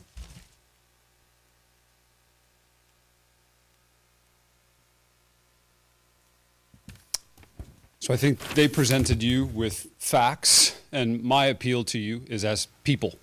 I'm a parent of kids in the Peninsula School District, and I assume that one of the most difficult challenges that you face as leaders is filling a position created by bureaucrats that you intended to fill as human beings to make a difference in your community. Our hope is that you will look around the room and remember why you chose your position. You wanted to represent the people of your community. Those people are here. Look them in the eye. The obligations of leadership are many and they are heavy. We acknowledge that. We ask that you consider the easiest decisions to make are the ones where we all agree. The ones that are incredibly difficult to make are the ones where we don't agree. You might believe that something is best for our families and our students. If that is the case, you are required and obligated as the voices of this community to explain why. When we tell you that that is not the case, we ask and plead that you would listen. You would see the people here who have given up sunny days in April to be here, to sit through hours of bureaucracy and wait to comment on public policy that is affecting their lives and their children. If you sat in that seat to make a difference, this is your chance to lead with humility, to listen, to understand the voices and the lives that your decisions have impacted, and to acknowledge if it is the best path forward, why. We all agree that if that is the case, we will press on and we will welcome new leadership in all of our schools with open arms in an effort to rebuild trust. But the final obligation of leadership is to acknowledge if you have made a mistake, lead with humility and grace. Understand that the people here who have voiced their fears and frustrations represent that fully and well. That they are sacrificing as you are to help you understand the human beings that these decisions affect. Our children, our families spend time together. It takes years to build that trust. It takes decades to build community. These decisions disrupt community. And we ask that you do not make them lightly, and we beg that you hear our voices and take into consideration the grace and obligations of leadership. Thank you. Next, we have Chad. Chad, I'm sorry, is it Schnelly. Schnelly? Okay, Yes. thank you for helping me out on that one. Members of the Peninsula School District Board, my name is Chad Schnelly, and I have two students in the Minter Creek school system, a fourth grader and a kindergartner. I stand before you tonight with a heavy heart to voice my strong opposition to the proposed transfer of Principal Todd Herring. I am not alone in this sentiment. Many parents, teachers, and students within our community share my deep concern about this potential repercussions of this decision. For my family, Principal Herring's leadership has been nothing short of transformative. My son, Riker, bright and capable fourth grader, has thrived under his guidance. When Riker entered elementary school, he faced significant learning challenges that required special education support for his ADHD. Over the past few years, under Principal Herring's dedicated and insightful direction, and with the tireless efforts of the incredible staff, Riker has made incredible leaps and bounds over the year. I am overjoyed to share that this year, thanks in large part to the supportive and strategic approach fostered by Principal Herring, Riker has successfully transitioned out of special education services. This milestone is a testament to the positive and inclusive environment Principal Herring has cultivated at our school. To even consider removing a principal who has demonstrably fostered such positive outcomes for the students is deeply troubling. And it is not just my personal experience that fuels this concern. National statistics paint a clear picture on detrimental impact that frequent principal turnover has on school communities. Research consistently shows that principal turnover leads to decreased student achievement. Studies have found that direct correlation between principal stability and improved student test scores and graduation rates. A revolving door of leadership disrupts the implementation of effective programs and creates instability that hinders learning. Lower teacher retention. Teachers are more likely to leave schools with frequent leadership changes. The loss of experienced educators further destabilizes the negatively impact students' outcomes. Disproportionate impact on vulnerable students. Students with special needs, like my son once was, and those marginalized by backgrounds often rely heavily on consistent and supportive school leadership. Principal turnover can disrupt a very program and relationships they need to succeed, widening achievement gaps.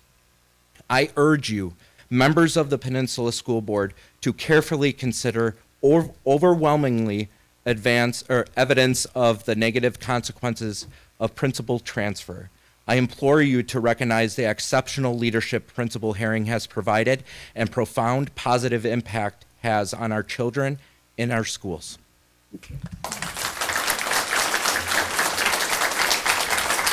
Okay, that concludes public comment for the evening. So item 10 on our agenda this evening is our superintendent's report. All right, I know it's very late.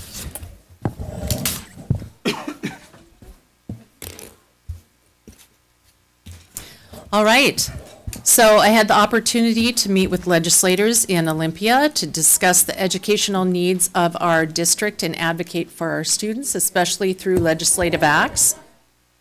Also, we had the opportunity to attend Stream Night when we came to Swiftwater, so I want to thank all of the families that were here in attendance. We also participated in the Community 5K Fool's Run with my grandchildren, and that was pretty fun. That was the very first time, and so that was a pretty wonderful opportunity. And just a few things, the Future Chefs, I just want to thank that program. It seems like a long time ago when the students were standing up here. However, that was really a fun event. It was an opportunity. I would say it's difficult to eat food quickly and judge and score quickly. I did find that difficult. Yeah. And I had the opportunity to have my two granddaughters who liked to cook as well, and they're very young, 4 and 6. And so they also wanted to eat, so I need to do better in that. So I'm going to have to practice because we only had 3 minutes. Yeah, it was tough. Yeah, it was difficult. But the students were so excited, and one thing that I will ask for next year, if there's an opportunity for them to wear their clothing or at least see the pictures of them. We didn't have an opportunity to do that. So Jenny, just remind me, because they had their white hats and they were all dressed up, and it was really quite an event. And the families were there, so that was really spectacular. We had the opportunity, a couple of us, had the pleasure of visiting both the Forest Friends Outdoor Licensed Childcare and the Evergreen Eagle Quest Outdoor Learning Program 2 weeks ago, and both are doing remarkable. So we look forward to hearing more about those and the partnerships. And I'm looking back at Lisa because that really is the epitome. Natalie and I had the opportunity to go see that outdoor licensed childcare out on the KP, and that really looked like Norway through the woods. With fire. With fire. They have fire. And yeah, I know we're not supposed to have fire. Sorry. I also attended the month of the military child lunches, and I know many of you probably will speak to that, but it's always just a wonderful way, and some of the schools just do it just differently, and that has been a tradition ever since out of COVID, so that is pretty wonderful. And lastly, I hope everyone had a wonderful spring break. We are back for the end of school. This is the end of school. So just be thinking it's May at the end of next week. And so May and June, and then we will be out for summer. So I know that Logan is still here. He is the lone senior. But I know that our seniors are really looking forward to the end of school. So thank you. Okay. We're going to start our board discussion and comments with legislative update from Jennifer and David.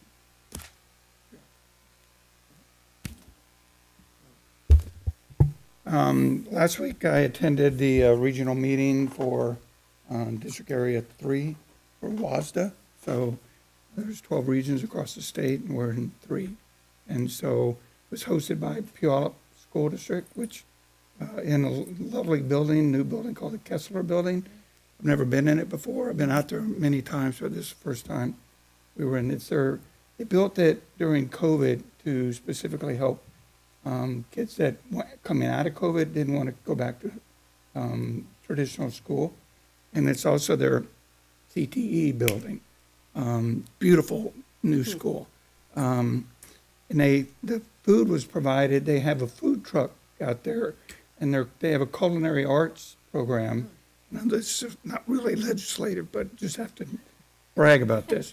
But when I walked up to the food truck, because we were directed to show up, get our meal, and then go inside. I'm expecting Jimmy John's or something like that, right? Or something to that. And I walked up and joked, and being from Texas, I said, I'll take the brisket and ribeye. Turns out they had braised beef short rib, and it was melted in your mouth. Amazing that these kids are taught by a professional chef in their culinary arts, and they have a wrapped food truck, and they can hire out and go to events and things like that. I took pictures and wrote it down. I have to talk to our CTE department about food truck because it was amazing. So it provides an opportunity. We do one a year in each region. I got to go to a few of them last year, but we only meet once a year, and gives us an opportunity to network, hear what other school districts are up to, legislative priorities, where they might be. And the Peninsula School District, Puyallup School District, in February ran an $800 million capital bond to build at least several schools, including a new elementary school. Their school district's quite overcrowded, and one of their elementary schools is going to be over 100,000 square feet. It's going to be massive. And it failed by 1,000 votes in February? Well, no, it received a supermajority proportion, but the number of voters to validate that it couldn't validate because they Right. followed the general. So tonight was they had it on the ballot to run that $800 million bond again. And as of right now, it's failing. It's got 58.5% approval, but the bond is failing. So I don't know if they'll make that up in late votes, but there'll be pretty negative consequences in the Puyallup School District if that bond fails again. I don't know if they'll have to close the school, staff reduction, but there's going to have negative consequences. Another one that I was aware of, I'm not sure of all in the state, but the Battleground School District EP&O levy was on the ballot tonight, and it's currently failing. So that would be in February it failed, and now tonight. So it just shows that how important these community trust is that pass these bonds and levies. So hopefully they'll make it up in ballots that come in tomorrow and the next day. But Puyallup did a great job of hosting the event. I'll let Jennifer talk about other stuff, and then I'll do my board comment after the legislative. I don't have a whole lot to say about legislation or laws or anything specifically, because if you're following what's going on right now in Olympia, it's budget time, and so there's a real possibility that they're going to go into extended session because the last two proposals that the chambers have presented, the governor has sent them back to the drawing board, and so I imagine they are hard at work right now trying to figure out you know, how to bridge the significant deficit that our state is facing.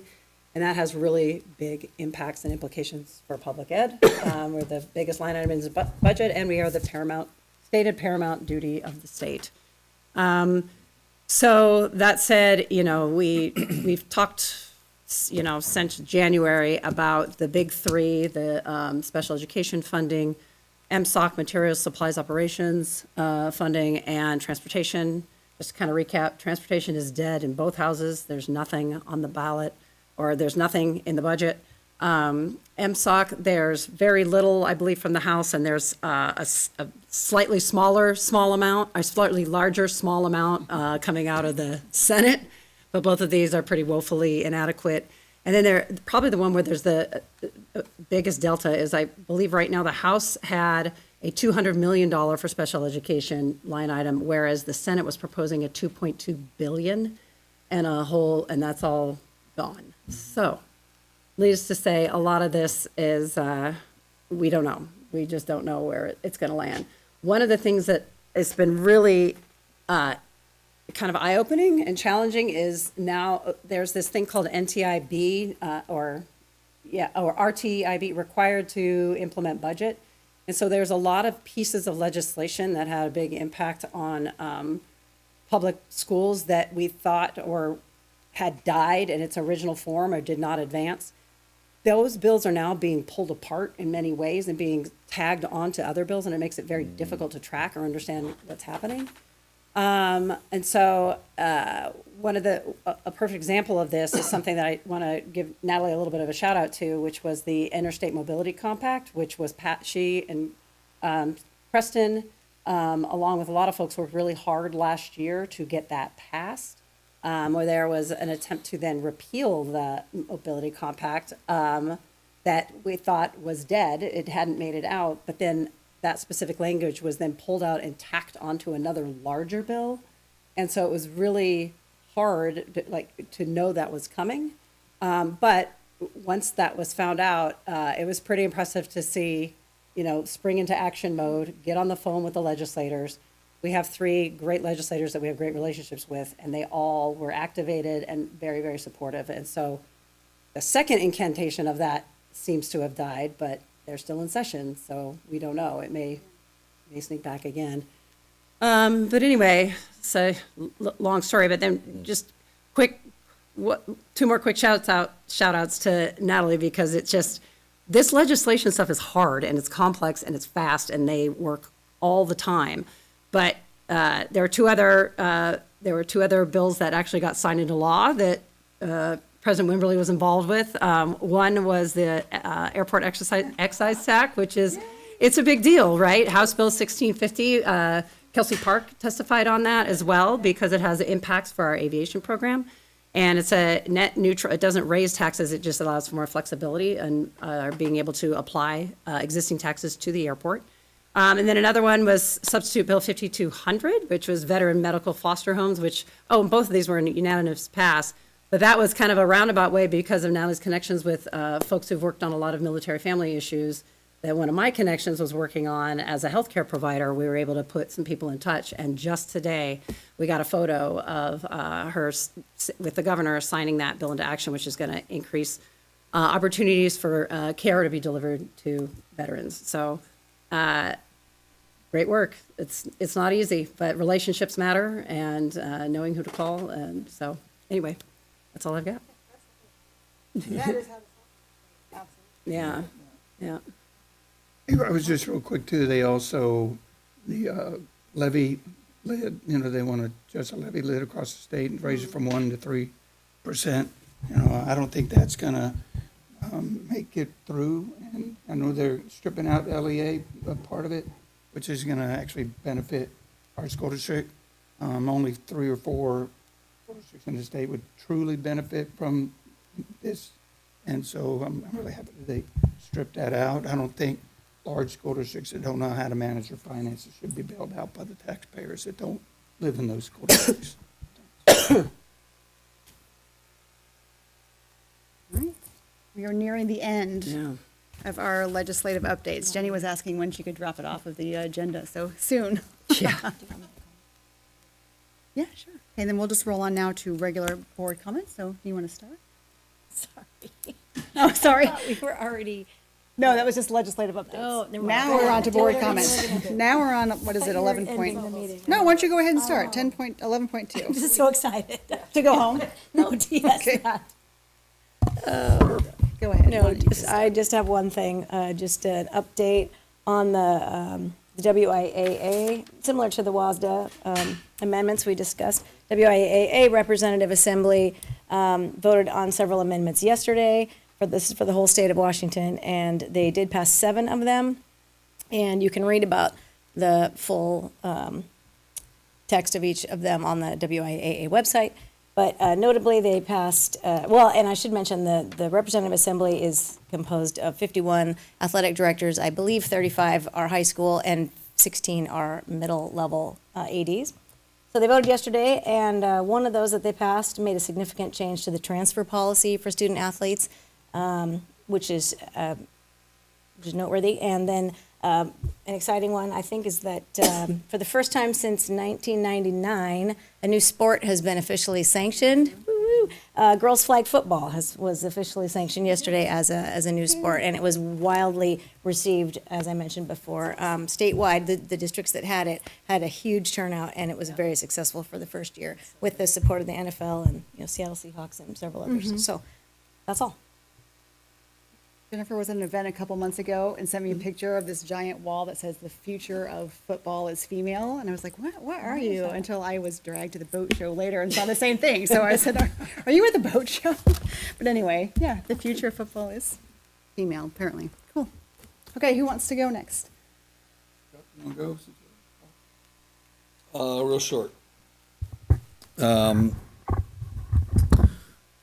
I brought forward some discussion points earlier about the time that we live in. And one of the speakers kind of demonstrated somebody who talks about inclusion and being compassionate to everybody, then attacks me for bringing forward discussion point. It's interesting times. Yeah,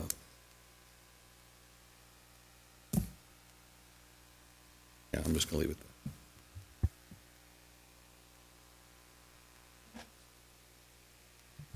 there. Pretty done with those.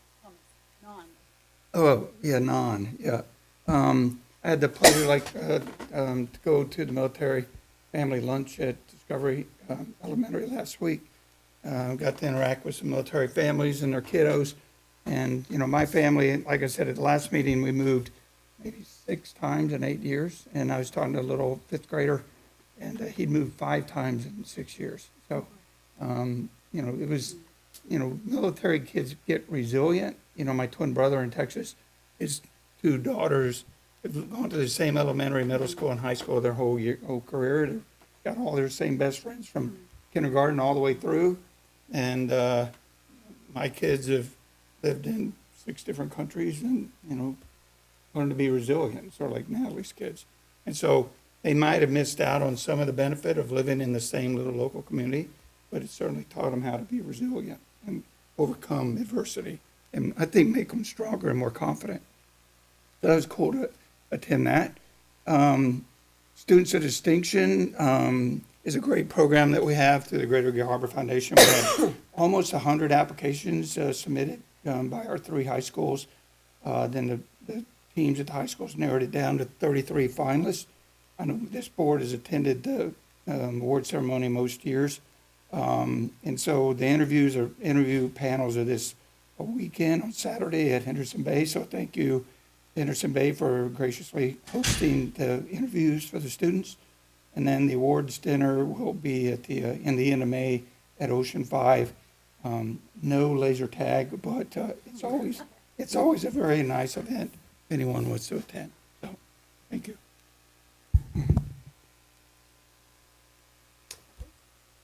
My mic's on, but I have. All right, I'll wrap it up and I'll keep it real short. I just want to mention that Jennifer and I had an opportunity to attend the National School Board Association meeting in Atlanta earlier this month. It was great to sit in and learn from other school districts and what they're doing in other states and really bring that learning back here. We still haven't had a chance to download on all of the excitement, but we certainly will be talking about that in the coming months. I want to take a moment to recognize all of our administrative professionals, especially our number one right here. You make, yes, she even dresses us, obviously. So like this would not happen without your support, and we just want everyone to know how hard you work. It's tireless, and she will text us all the time and say, weekends, evenings, don't hesitate, I'm always there. And sometimes we accidentally do text a little late on a Saturday night or on a holiday weekend, and you always respond. I just want you to know how much we value you and all of your colleagues and what you've brought to the district in less than a year. You've really, you're such a professional, and you are a valuable part of this team.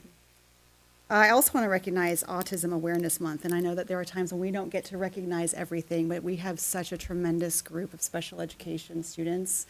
And I will call out Lauren because I know that she will be proud to do so, but in the talent show she wrote an essay on her autism and what it meant to her, and it was so heartwarming to see her grow really in her pride and her confidence and be able to get on stage in front of an entire high school and speak about that with such pride and in such an eloquent way. I was so incredibly proud of her and grateful for the leadership that she shows to all the students, and it was so well received. It's just, since we've added our CTP rep to this program, it's brought so much value to what we hear and understanding the experience of all of our students. Okay, and we're going to make it out of here before 10. I didn't think that was going to happen tonight. So our next meeting will be Tuesday, May 6, 2025, here in Swiftwater at 6 o'clock p.m. and at 9:57. Friendly banter. We are adjourned.